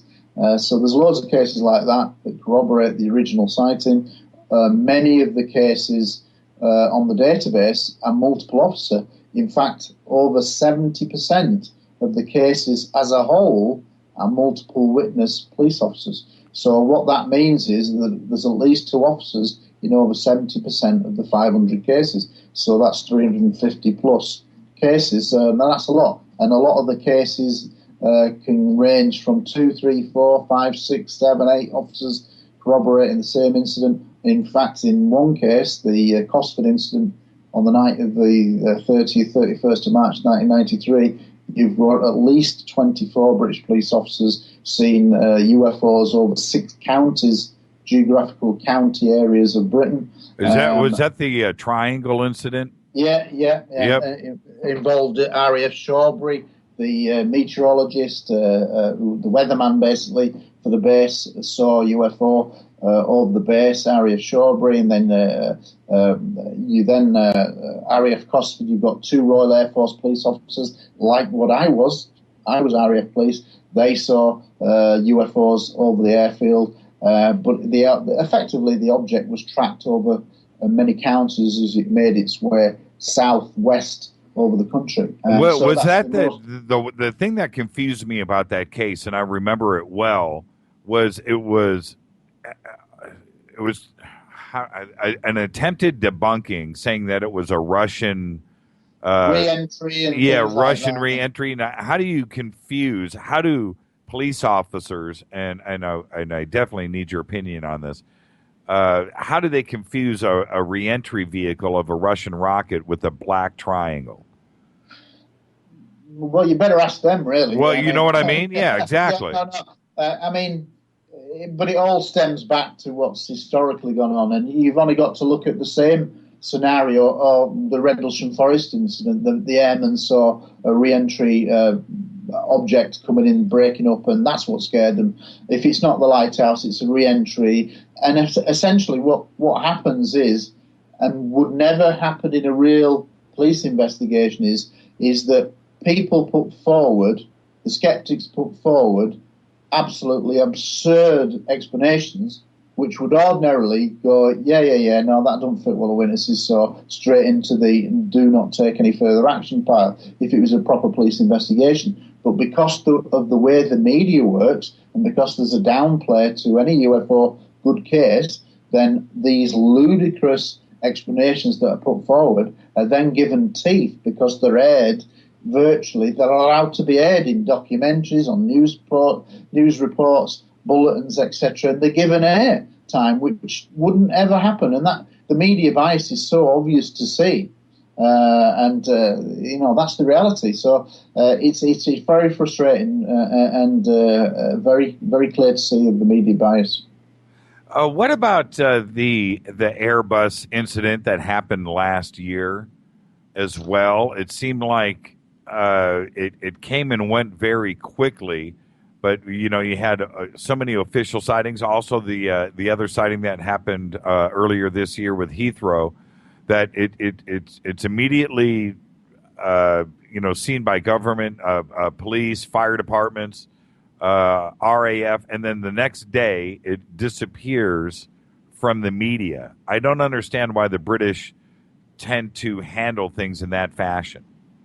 Well, I do. I think it's very clear that America is the most secretive government in the world on UFOs. They've historically led the subject since Roswell in 1947, and every major case around the world, the Americans turn up. They control the subject, and because of our so-called special relationship, Britain is probably the second most secretive government in the world. And I think our media, I've actually spoken to several major reporters, and I've shown them stuff, and they said, "Oh, this will make the news." I said, "No, it won't." I said, "You won't get that on the news."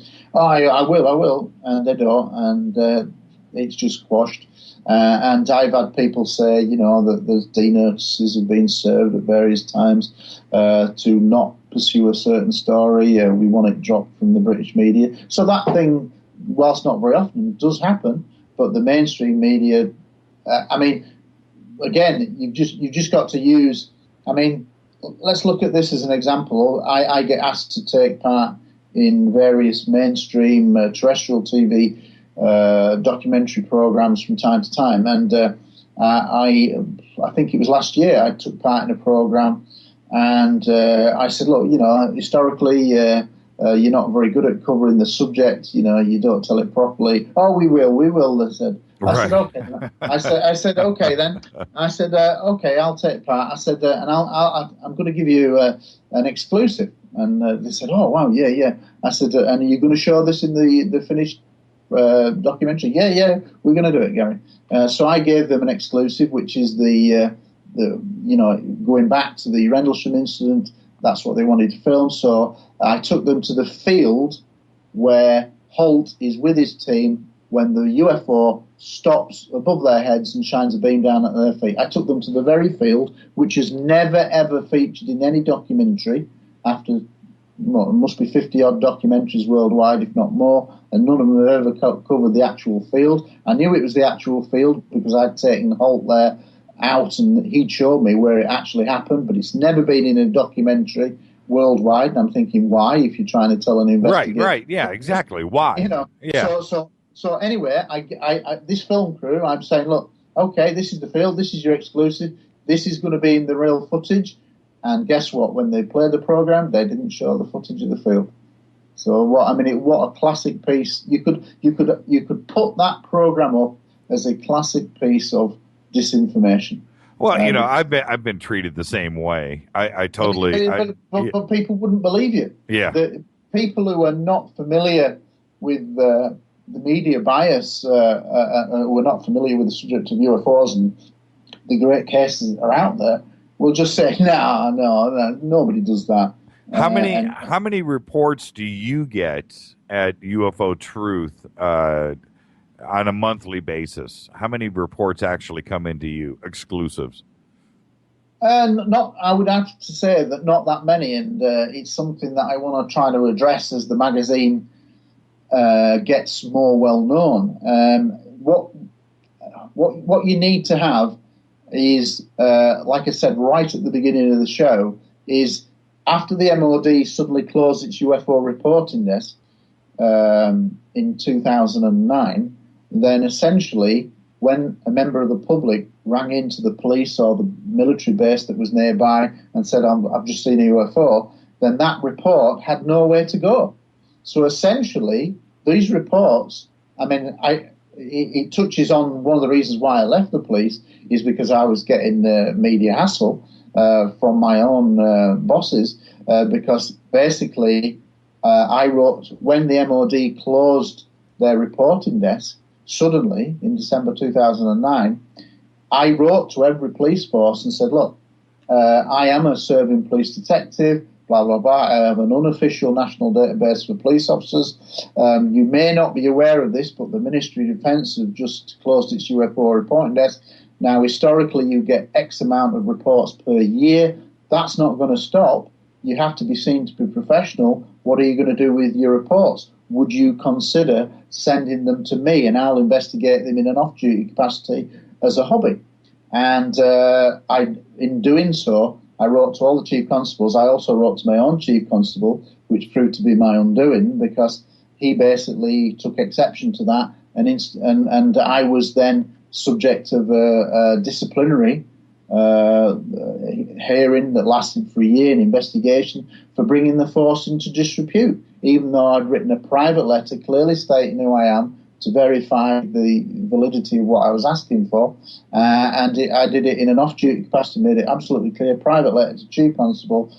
And the ironic thing was that of the forces that I wrote to, within 2 weeks I had 24 responses from 24 different British police forces saying, thanks for bringing this to our attention, we'll get this looked at. And in that, within a month, I got 2 forces, incidentally Suffolk, where the Rendlesham case took place, and Humberside, contacted me and said, look, we'll make you our Spock, single point of contact, and we'll refer cases to you. So I thought, this is great. And then I get hauled in, basically, and told that I'm going to be subject to the misconduct investigation, which took 2 years a year to realise, and then I'm found guilty of bringing the force into disrepute, even though it's a private letter. I'll never understand how, but you can't beat a big organisation, and I ended up getting a 12-month written warning, and that was a signal to me that we were on a collision course. Yeah,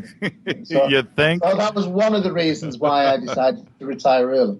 But essentially, that just shows you, and that all stemmed because one of the chief constables I'd written to rang up my chief constable, the force that I belonged to, who was new in post, and basically said, who's this UFO nut that you've got working for you? And because my chief constable felt embarrassed, he then instructed my area commander, a chief superintendent, to instigate disciplinary proceedings for bringing the force into disrepute. Well, how can you bring the force into disrepute for a private letter?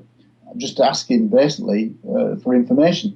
And the irony, let me tell you the irony, and it's going to be in the book, is that when I retired after almost 24 years in the police, it is custom that you have a farewell meeting with your chief superintendent, area commander, and I was called in the day before I retired, and he said, thanks very much for your service, blah, blah, blah, and he then went on, and this is the guy who had been told to instigate disciplinary procedures against me. He then told me that he'd had a UFO sighting himself when he was a young officer, and also told me about another colleague who'd had a UFO sighting. Now, I thought, well, is that not calling the kettle black? Right. And I thought, how could you just instigate procedures when you'd had a UFO experience yourself? And guess what? That was audio recorded because I set my phone running just in case I thought it might come up. And guess what it does? And I've got the transcripts and it will be in the book. Before I let you go, everybody can subscribe to UFO Truth over at it's ufotruth.co.uk, correct? Yeah, ufotruthmagazine.co.uk. Let me just tell you something that's a little bit different about the magazine. Sure. What's different is that a third of all monies raised through yearly subscriptions are automatically ring-fenced for UFO causes. So that's essentially a third of the profits are set aside, not for me, for the subject.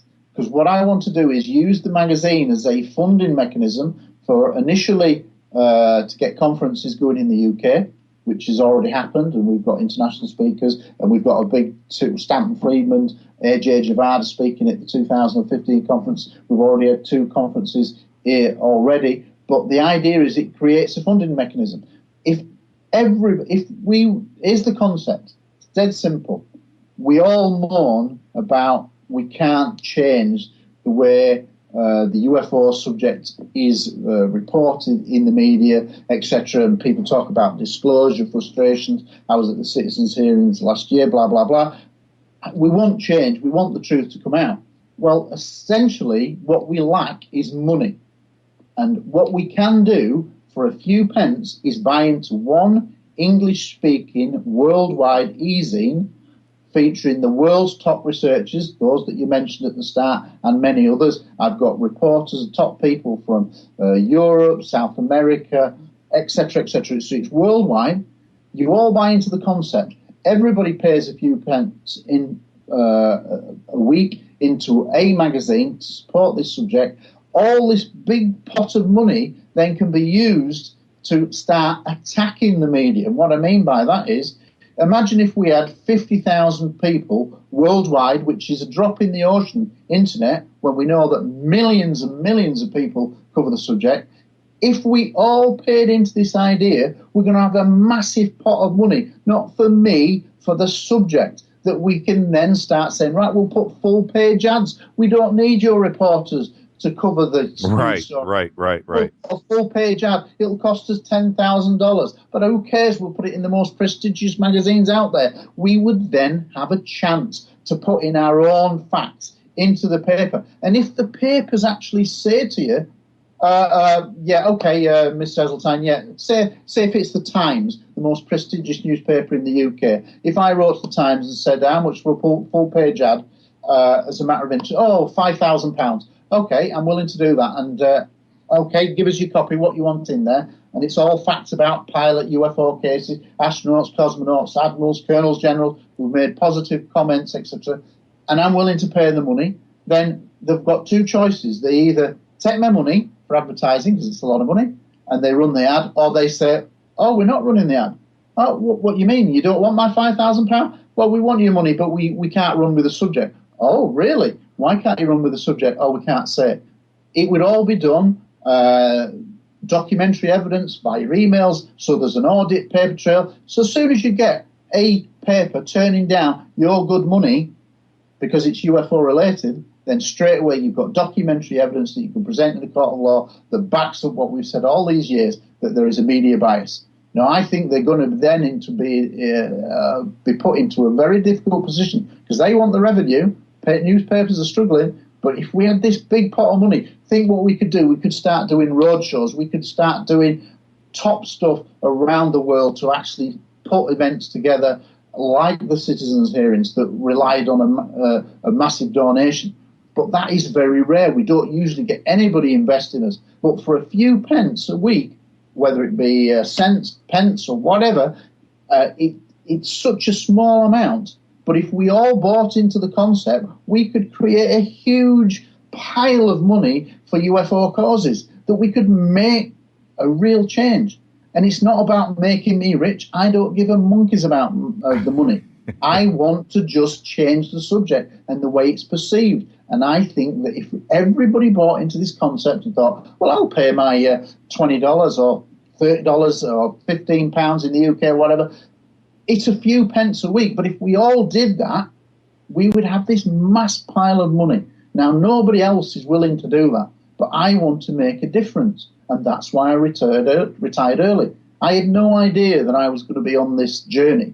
But as you can see from my passion, that I am very serious, and we really have it in ourselves to change things from bottom up. If we can just get off our backsides in a sense, because the downside to the internet is we've created millions of armchair UFO experts, but they do nothing to move the subject forward.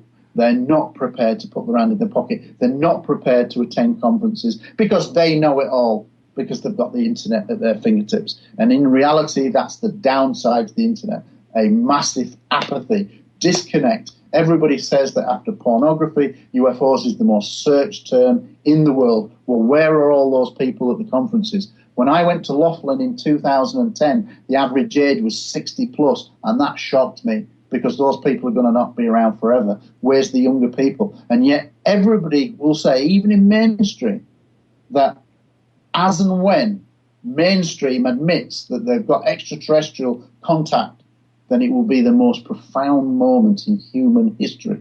So we're dealing with potentially the most exciting subject in the world.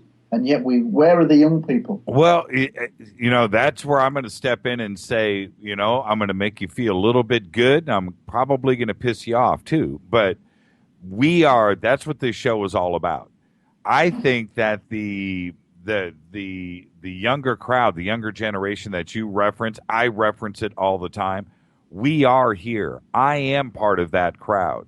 And out at Contact in the Desert, I'm here to tell you it was really cool to see, 2,000, 3,000, 4,000 people out there in the desert. It was kind of an even balance. We had young, we had middle age, and we had the older crowd too as well. And it was all there and represented. I'm here to tell you, Gary, on this show, my fans, the fans of this show, the fans that are tweeting right now, know the guitar player in Metallica. Okay? Do you understand what I'm saying? And somebody had just tweeted a few minutes ago that he was bummed out that he had heard that the singer from Static X just passed away. The interest in ufology, and not only ufology, but Giza, lost civilizations, time travel, megalithic structures, the answers, they're here, and they all need a place to go. The internet, and I'm with you. Don't worry, Gary. It's going to be okay. And you're waving that flag, and it is a tough road. You and I are rolling that rock, my brother, uphill all day long. But you can't give up, and you're not. You just got to keep moving forward. Trust me. You keep fighting the good fight, it's all good in the end. And I really appreciate everything that you do. Well, that's very kind. I mean, we're all doing our own bit in our own different ways to move the subject forward. And I applaud what you do and all the other people who do the similar kind of work. We're all playing our part. But I do think that if we all bought into the concept of one English-speaking magazine, it's not fair that we're very poor at other languages, but unfortunately English is the worldwide language. We should all get together. France will argue with that. Yeah, I know they will. But in reality, if we all bought into the concept of an English-speaking UFO magazine worldwide, and we had the best people reporting, I've often said that we should have the best evidence bank, that all the best researchers in the world should, when they've finished a case that defies explanation, should send it all to a repository somewhere, and it should contain the very best evidence. So when the naive news reporter comes and says, "Is there any evidence about UFOs? Show me the evidence," we say, "Take it to the bank." And the bank is our UFO evidence bank.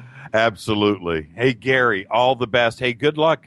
Looking forward to the 2015 conference with Stanton Friedman, and keep us posted on that. We'll have Stanton on the show, and well, of course, you before the conference. But 2015 is here, man. Can you believe it? It's here. We're done. 2014 is over. Time flies so quickly, but I'm so glad I did retire, because it's so great to. I'm one of the very few people who were able to turn a hobby into a job, as it were, work from home and all the comforts of that. But it's an amazing subject, and we really have to try to change things, and we can do it. Steve Bassett with the Congressional Hearing Initiative, I wish him well with that. I'll be doing my part. what I can also say is that I am toying next year with the British general election that's going to come up around May time as standing as an independent MP, just to see what would happen there, because they're going to have to treat me a bit different. They're going to have to give me platforms, ability to speak if I become a candidate. I'm not going to win, but it's certainly going to throw the media up in the air. Have Richard get a hold of me, would you? I would love to have him come on the show and have him freak everybody out. He is the man. I really appreciate it. Yeah, I'll contact him and tell him what a good experience it was, and hopefully we'll talk again many times. Yeah, tell him I don't bite. No, you're not. But, good questions. No, it's been a joy, and anytime you want me back on, but I'll certainly contact Richard. Absolutely. Gary Heseltine, everybody, UFO Truth Magazine. Okay, you can go back to bed, Rich. Gary, have a great night. Great day. No, you're welcome. Thank you very much. All the best. Send me any feedback that you get. I'm always interested to know what your people were tweeting, etc. I'll take care of everything. Be safe out there. And you. Thank you. Thank you, Gary. And I listen to JimmyChurchRadio.com. Jimmy Church. My name is Alan, and I listen to JimmyChurchRadio.com. He's always giving it to you straight. JimmyChurchRadio.com on the Dark Matter Radio Network. Hi, this is Rob Reiner from Anvil, and you're listening to JimmyChurchRadio.com. What's up? I'm Chris. What up? This is Kyle Massey, and you're listening to Jimmy Church Radio, The Revolution.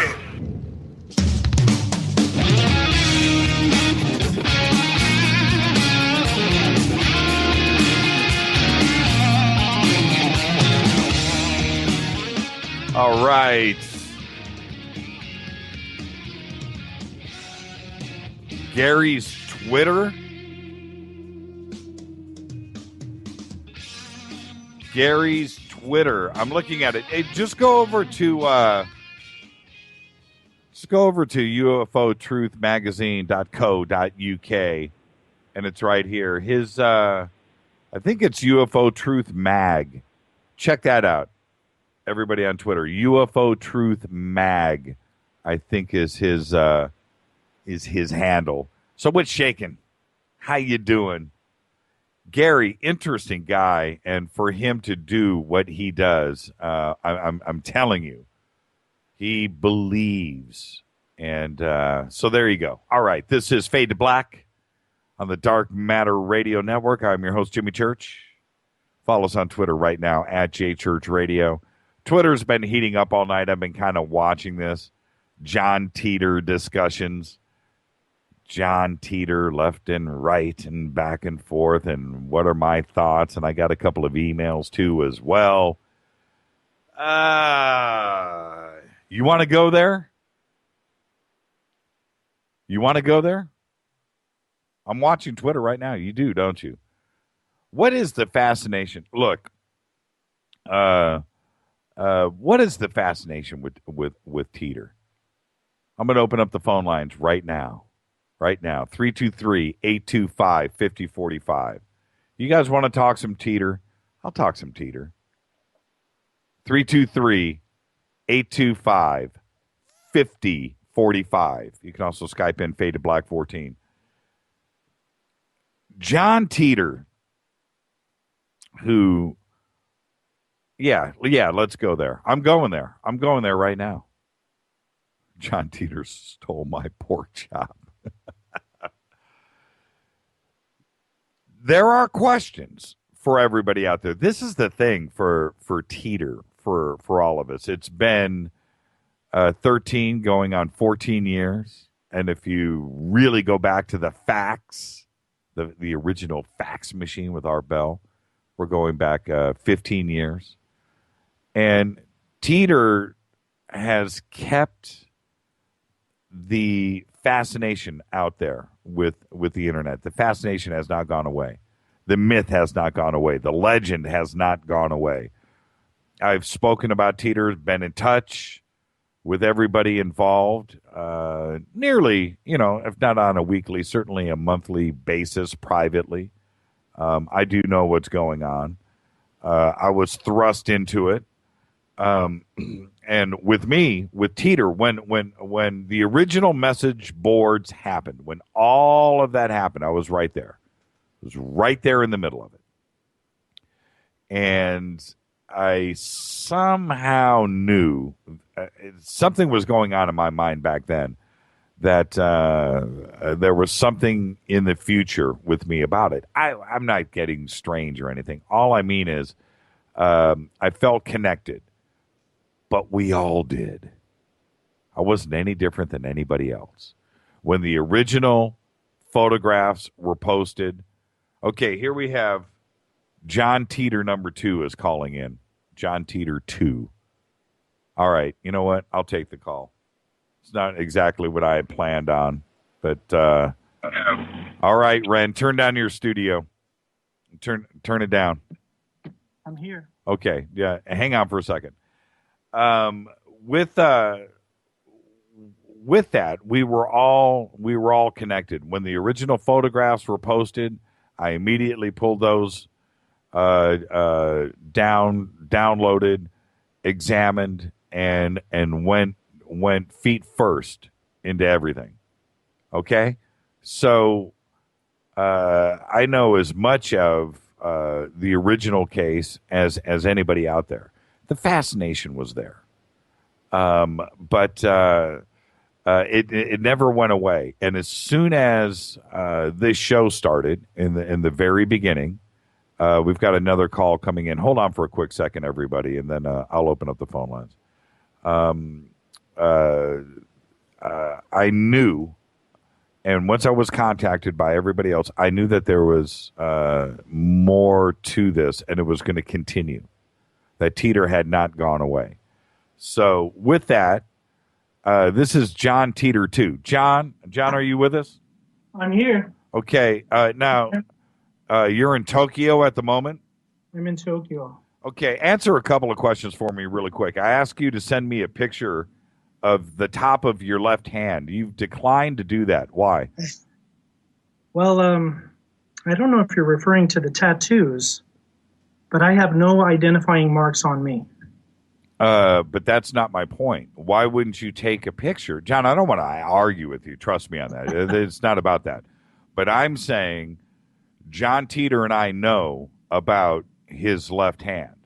And right. I'm not going to give away anything as far as clues or hints. It's not about anything. So, but why would you decline to do that? Because if you did that, then I would know who I was talking to. Unless, are you John Titor that I know? Or I'm John Titor 2. So your left hand doesn't matter? I'm not Pamela Moore's John Titor. As you say, John Titor, it should be Tighter. Time travel. Tighter. Okay. I'm John Titor 2. And who is John Titor 2?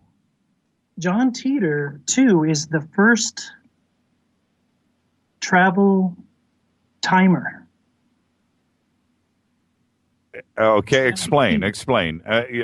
You can talk to me like I'm 4 years old. Okay, that's usually the best way to get it done with me. Let's start with the beginning. Well, no, I want to stay right here with. I want to stay in the now before we go back to the beginning. But John Titor 2 and the John Titor whose left hand I want to see. You're not that guy. I'm not that guy. I know who you're talking about. But then who are you? I'm the first. I'm confused. I'm pre-nuclear day. I'm pre-N day. My email address is ren99 or 1999. Uh-huh. I almost gave it away. Ren1999. If you follow my handle on the archive, you'll see many years of notes that I've made, many comments I've responded to. Okay. So I am not John Titor 1. I know you guys are looking forward to him appearing on the show. I'm working on it with Paula Jedi and he will most likely appear shortly. Okay, continue. Don't be evasive. Just if you have, I mean, this is if you're going to have a forum to speak. Certainly, this is the one, as you know. So, did you listen to the radio show with Art Bell and Single 7? I've heard them all many times. Let's talk about Single 7. It's very important. Okay. What do you think about the MIM? Well, first off, Single 7, although the and I'm gonna say this gently, although it was great entertainment, I think that Signal 7 was just riding the wave of time travel and Art Bell at that time. What, Signal 7? Yes. I thought he was Single 7 on this timeline. I'm saying that I think he was having fun. I don't think that Single 7 was an actual time traveler. Can you prove to me that he was? I can prove it, yes. When he talked about the MIM, he wasn't really talking about the MIM. He was talking about genetically modified organics. He was talking about the flooding that is going to come, the tornadoes, the earthquakes. Have you seen that movie, Into the Storm? Yes, I have. But back to Single 7. Single 7 was just referencing everything else that was talked about at that time. He didn't say anything groundbreaking to me, and I've gone back. I'm telling you right now, I've listened to that many times. Although it's great entertainment, don't get me wrong. I love the phone call, but there was nothing that he didn't have conviction in how he was speaking to convince me that he was an actual time traveler. I just think he was a caller calling in and having fun. Well, he was giving you a veiled message, a very important one that's about to happen. Okay, but how can you? Which is cool. Hey, John, I'm with you. I'm here to explore and discover and learn, just like everybody else. What is it that when you said that you could prove to me that Single 7 was a time traveler? What can you give for a social security number? Can you give me some kind of definitive, a passport number, something? I can clarify his story. Okay, let's go. When he said, look for the satellites, mm-hmm. He called many years later to Mad Mike Markham, mm-hmm. Madman Markham, mm-hmm. Mad Max Markham. Mm-hmm. I don't know what his name is on this timeline, but when he called Markham, a satellite came out of the sky and crashed on that show. Okay. So what he was saying is when he said, look for the satellites, he was talking about the next time he was going to call in, and he was proving that he knew the future, that the next show he would call in as Rick from Mississippi, that satellite would fall out of the sky at the same time Art Bell was doing that show. Mm-hmm. So that's proof that he knew about the future. Well, I look at it like this, and I hear you, and like I said, it's great entertainment. But if Single 7, he would be calling into this show right now because he would know that this show is happening, and yeah, he would email me. I mean, if he did indeed know, because he would want to confirm that he was who he said he was. That's all I'm saying. Now as far as Teter goes, the Teter that I know, that I communicate with, that Teter and all of the original, yes, that I believe to be exactly what it is reported to be. Right. You admitted you just talked to John Titor, or whatever you're calling him now. Uh-huh. Yes. Now, Oliver Williams called on your show, is correct? Yes. Well, Oliver knows Temporal Recon knows, I want them to get on the show. I want them to tell their story.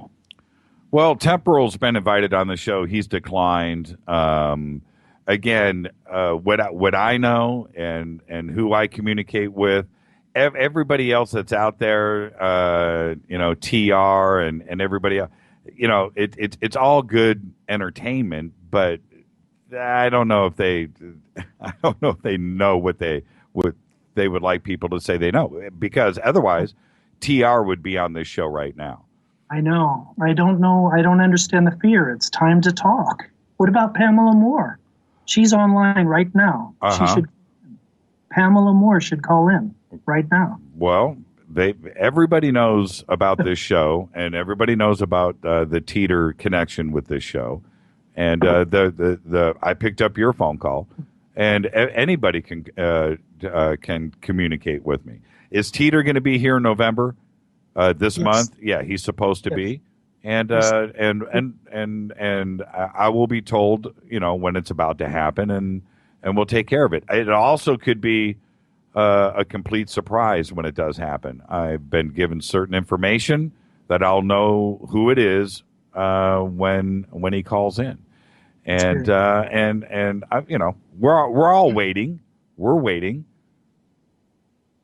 As far as TR and everybody else goes, I don't want to. I'm not here to debunk or shoot down anybody, but when you're at the center of it, like I am, and I'm getting information from all sides, none of it adds up. I mean, the information that comes in, and I get it all day long, John. I get it all day long. Would you like me to tell you something about your near future? Sure. Okay. You're going to be the next Art Bell. You're going to take over that show. Take over what show? You're going to take over the Coast to Coast show. I think they're going to call it Dark Matter Coast to Coast or something like that. Oh, really? Yeah. Okay. Do you want when is this? When is this supposed to happen? Any time now. Maybe 2 weeks, 3 weeks. Oh no, it won't happen. No, it can't. Well, there's facts. George Norrie has a contract with Premiere. That ain't getting broken. And Fade to Black isn't going anywhere. This is staying right where it is, and nothing's going to change there. Well, I remember you taking over the show. Well, what, 20 years from now? No, when I'm 80? I'm pretty sure it's 2014. That's interesting. You never know. You never know. Okay. Let's take some phone calls. Stay with us, John. Let's just take some phone calls. Phone calls are coming in, and let's bang out the first one. Dino, how are you tonight? Oh, I'm pretty good, but I'm a little ticked off. Why? Why are you ticked off?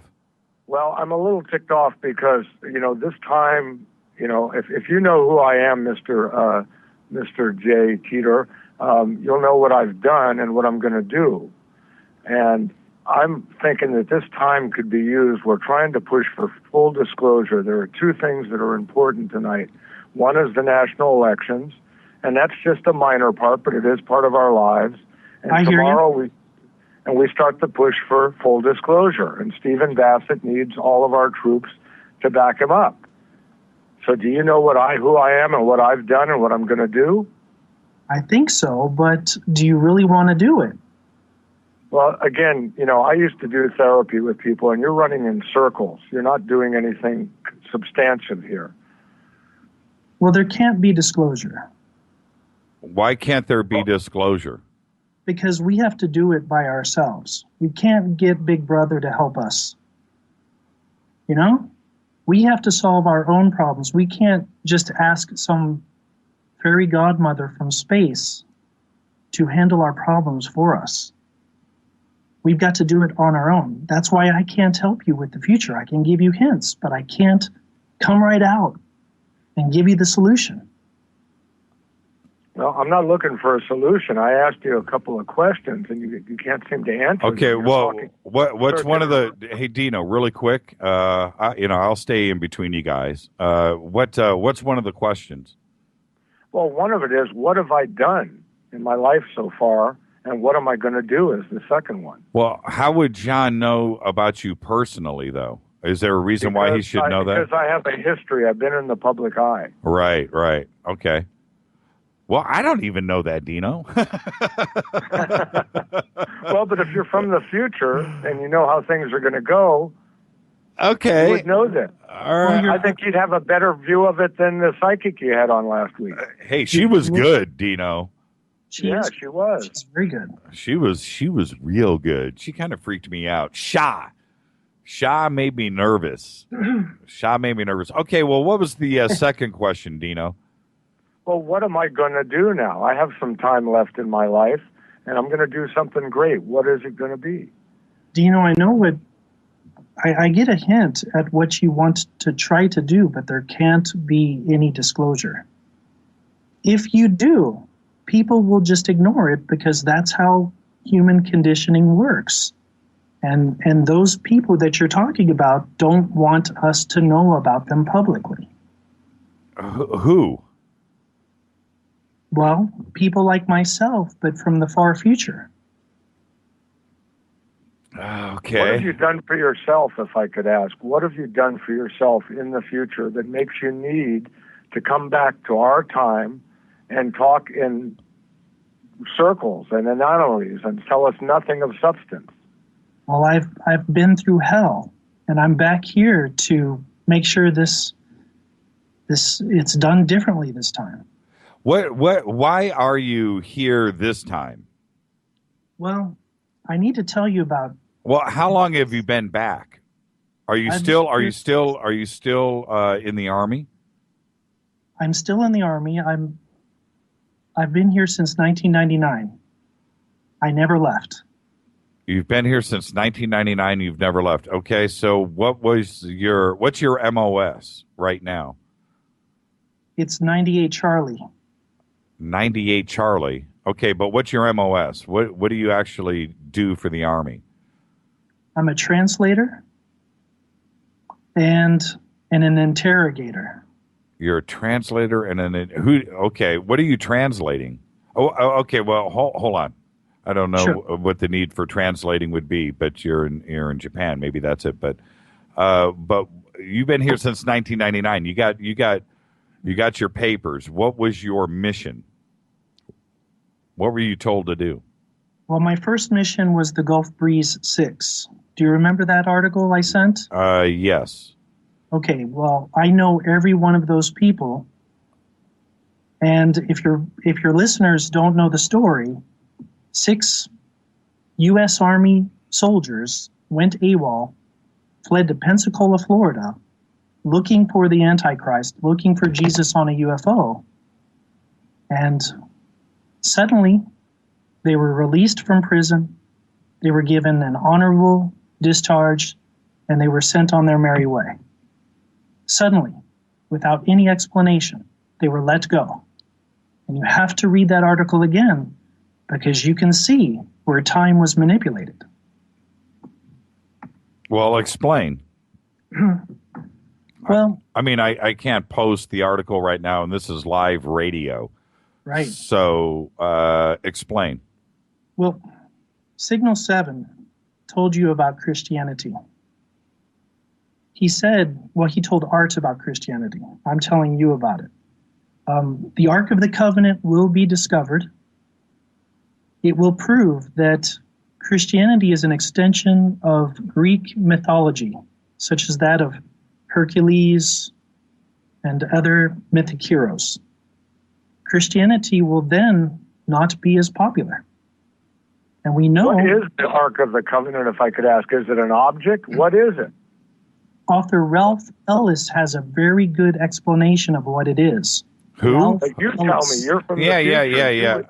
I'm with Dino on this. It's a box, and it contains sacred stones. And those stones, some of them are in Ethiopia, some of them are in the museum of what is it called? The Egyptian Museum. And others are in England. 2 main stones, but there are actually more than 2 stones. But that's not what's important. What's important is that the inscriptions on the Ark of the Covenant and the details link the Christian story with Greek mythology. Okay. Well, can you give us something substantial? Yeah. Like what about this underwater anomaly off Malibu? What is that going to turn out to be? Can you tell us if there are bases on Mars and on the moon of alien, or do we have a secret space program? The Malibu base is real, but you guys got to stay away. It's a real what? It's a real base. You guys have to stay away from it. Stay safe. I mean, a real base. I mean, of what? Is it Navy? Is it? It's from the future. The base is from the future. Okay, John, you got to be specific, man. Be specific. I mean, be specific. I mean, it's time zero, timeline zero, time travel zero. It's a magnetic ley line through Florida to Antarctica. In Antarctica, that was the first base. The one off Malibu, that's another base. If you guys get too close to it, no one's going to care. Who is in that base? What is it a base of? People from the future. It's a base of people from the future. So it's a base of us. It's a base of us. We're not meant to go there. We're not meant to know it. Okay, so back to that's interesting. Okay, so back to your mission that you were here. You said you went to Pensacola, and you had mentioned that time travel was used there, and then you went to the right. Stay focused on that. What do you mean time travel was used in Pensacola, Florida, when they went to go look for Jesus? That's when we started developing the Aurora aircraft. Have you heard of the Aurora? Well, okay. Say that again. The Aurora aircraft, Aurora, Colorado, Aurora Propulsion Systems. Uh-huh. Well, they're anti-gravity devices. They're vehicles. And they tested them out in Pensacola. And that is a prototype of something that people from the future use to come back here and retrieve things. Okay. So, can I ask you, what's going to be the result of Boyd Bushman releasing his deathbed confession about what's really going on with technology at Area 51? And that's a good question. Okay, well, Boyd Bushman. Let's not go there, Dino. We'll go there on another day. Okay. Fort Wright-Patterson is more important than Area 51. Yeah. Okay. Patterson Air Force Base. But how was let's stay on this Pensacola thing. So how was time travel used there, though? What would I don't understand what the Aurora aircraft has to do with it. You said that they went there in search of Jesus. I think that's what I heard you say. Yeah. Yeah. Right? Isn't that what you said? The truth is, they were searching for me. They were looking for me. Okay. Because I was going to tell people about Christianity. And why would they be concerned about that? I mean, Christianity is pretty well entrenched. I mean, there's enough believers in the world. I mean, what they already believe, what they're going to believe. What could you have said that would have changed anything? Well, I went rogue. I went Ronin, which means I disobeyed orders. And they seemed to think that I was going to disrupt people's faith if I told them the truth about Christianity. Do you have is your time machine there with you right now in Tokyo? Yes. Take a picture of it. Right now, take a picture of it. I can't do it. Why? I can tell you all about it, but I can't take any pictures. It's illegal. Why? It's illegal in the future. It's not illegal here. It's illegal here. Why? I don't understand. No, seriously. Come on, brother. Take a picture of it and send it to me. I won't show it to anybody. I promise. It looks like a camcorder. It looks like a camcorder. Looks like a sharp camcorder from the year 2005. It looks like it, or it is a sharp camcorder for 2005? What do you mean? Does it say sharp on it? It says sharp on it, but it's not a sharp camera. It's something different. It's very small. It's so not why? like the C204. The C204 was a box. Okay, well, yes, it was. So, but then why couldn't you take a picture of that? Then it would just be a camcorder. I mean, I'm serious. Take a picture of it and send it to me. I won't share it with anybody. Oh, you know what would happen if that picture got out, Jimmy? Then I would be guilty of going against my word, and that wouldn't be too cool in mass media, and that means my reputation, for whatever it is now, would go down the crapper. Well, you know, the non-disclosure agreement of 2063, not 2036, 2063, means that if I take a picture of this device, I forfeit my life. Okay, but all NDs are written to be broken.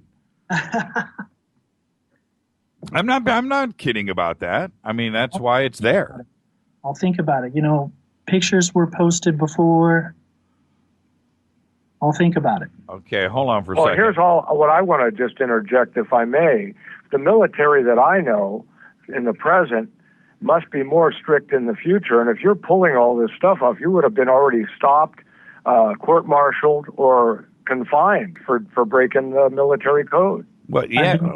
Wouldn't they know that you're talking to me now? They know, but I'm completing the mission. Even doing this on the radio, I'm doing what they want me to do, or I would already be arrested. So you're saying that they know who I am? They do. And why would a little doofus, fat white guy like me matter to them? Because you're spreading the message, and the message is conditioning minds. I'm conditioning minds? You are. What? No. No. I eat ramen noodles. Jimmy, you're more of a conduit of the truth and of hidden things rather than a conditioner. And I would say, was Tesla from the future? Is that why we have all this technology? Nicholas Tesla? No, but a lot of his principles were used. But, no one ever talks about T. Townsend Brown, T.T. Brown, the inventor of the Aurora aircraft. Well, Aurora is in dispute right now. I mean, there was a whole hotbed of activity with Aurora, and there were, here in the West Coast especially, we had a lot of the sonic booms that were going down, but could be attributed to a lot of different things. But Aurora seems to have fizzled away. Yes, funny how it fizzled away. Everyone just suddenly forgot about it, like they forgot that the Russians were in the Ukraine. People just have a habit of forgetting things. Okay, all right, then let's get specific. What is the propulsion system of the Aurora? It's anti-gravity. Anti-gravity allows it to go Mach 6? Somewhat, I mean, yes. But for the trails that have been left by the alleged Aurora leave an actual vapor trail indicating ramjet engines. They do. Okay, so what would that have to do with anti-gravity? I'm confused. It's a hybrid system. It's a hybrid of ramjet and anti-gravity? What? Yes. You wouldn't necessarily need a ramjet if you had anti-gravity. It depends on what you want to use it for. The original Auroras were helicopters, and they were domed, but then they got away. They did away with the propellers. Interesting. You still need to take a picture of the camcorder. Look, if they know who I am and they know that you're talking to me right now, then the cat's out of the bag. What does it matter? Why not just take a picture of 2063 and show it to you? Sure. I'm Take a down. peek? I'm game. I'm down too. I'd love to see that. Yeah. What do you? Okay, so you say 2063. You went from 2063 to the now. Well, 2063 is just a catchword for the future. It's not actually the year 2063. It's around there. Okay, when the last time that you were in the future before 1999, what year was that? 1973. No, that's the past. Okay, when was the last time you were in the future? It's been since 1999. Okay, yeah. Okay, so what year was that? It was 2063. 2063. Did you bring... So when you go to 20... explain to me a couple of things. This is what I'm confused about. When you go from 2063 to 1999, money, car, driver's license, references, social security number, how do you pay your rent?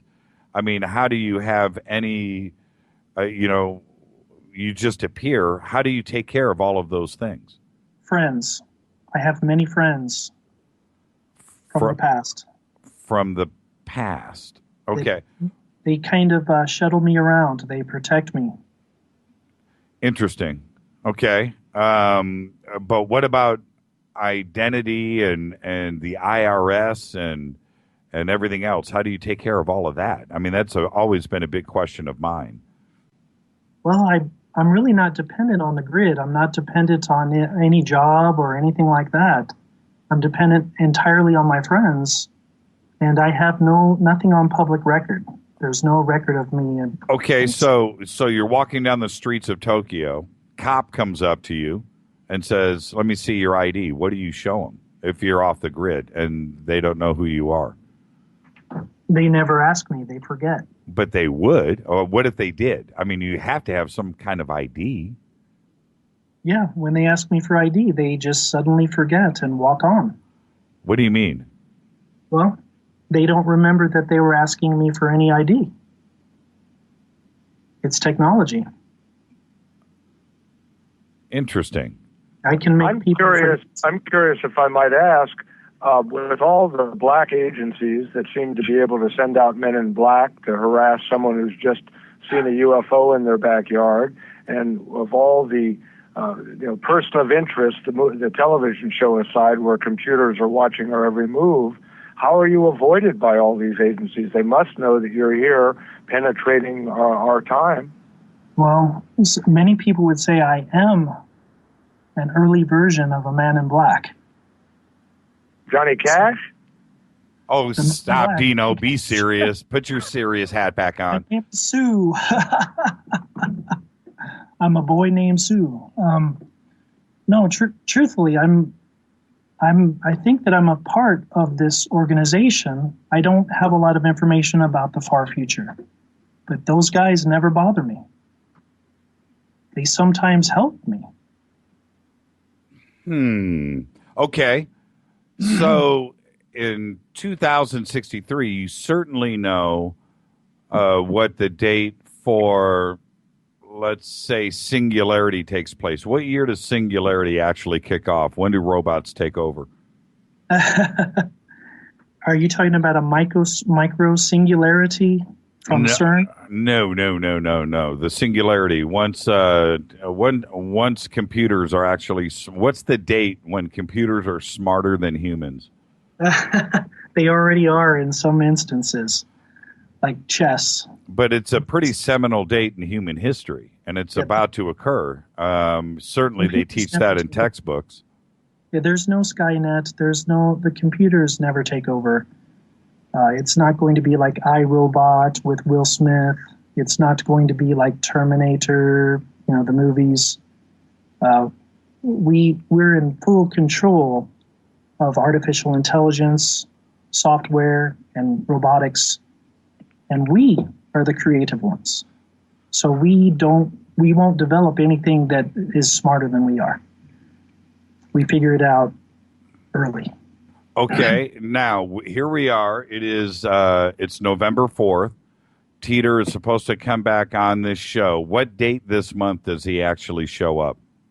certainly the military knows that answer. He was supposed to show up on Halloween, and he didn't, so I promised you I'd appear on the show. Okay. Interesting. He's still gonna show up according to Larry Haber. Interesting. The movie's gonna come out. The movie's gonna be very boring. It's gonna flop.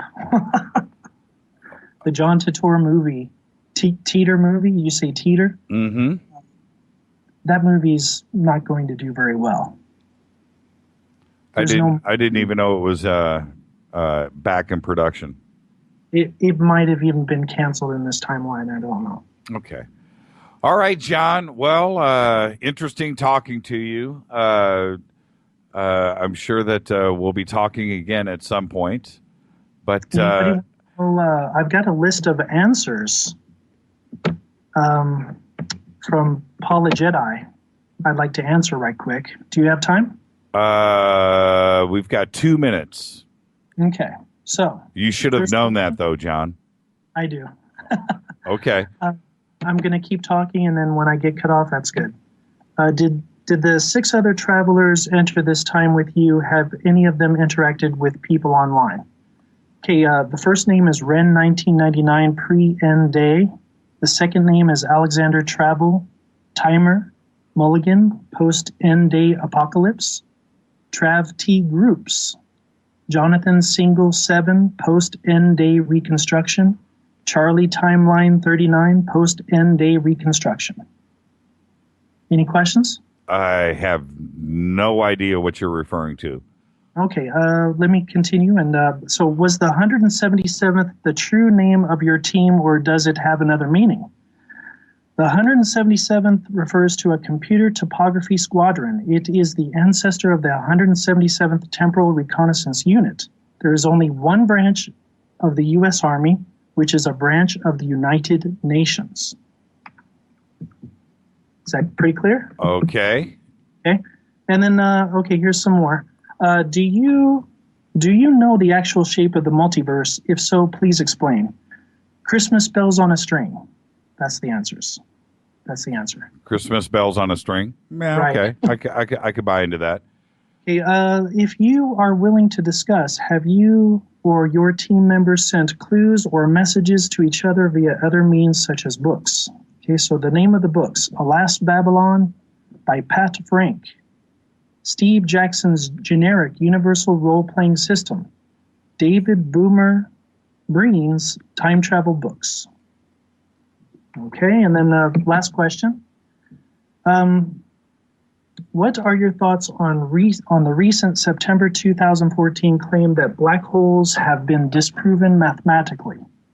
My answer is, a black hole is not a hole. It is more like a very heavy marble. Any questions on that one? Nope. No, I mean, that's, you're referring to Stephen Hawking. Yeah. So, okay. Okay, now one more and I'm finished. Okay, yeah, we've got 15 seconds. Okay, so Signal 7 said that pyramids are being discovered all over the earth. And of course, you know that a pyramid has just been discovered in Canada. Okay, all right, so all of this has now been documented. It has been documented. Thank you, John. And again, we'll talk soon. And, we'll be talking to the other John 1, JT1, here shortly in the month of November. I can't give away any more than that. But when it happens, it'll happen. We'll try to get Pamela on the phone too, okay? Have a great night and be safe. You too. Thanks, Jimmy. Bye-bye. You got it. Dino, you still with me? Well, I must say the word salad was a bit bitter to swallow. Yeah. Hold on. Word salad of schizophrenia. Hi, you're live with Jimmy and Dino, my new co-host. Who's calling? Dude, I was going to ask him if he knew a guy named Hold on. Hold on, Dino. Who's calling? Who's calling? They hung up. Well, that was interesting. It's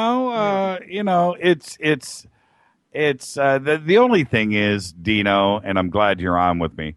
The thing is, I want conversation.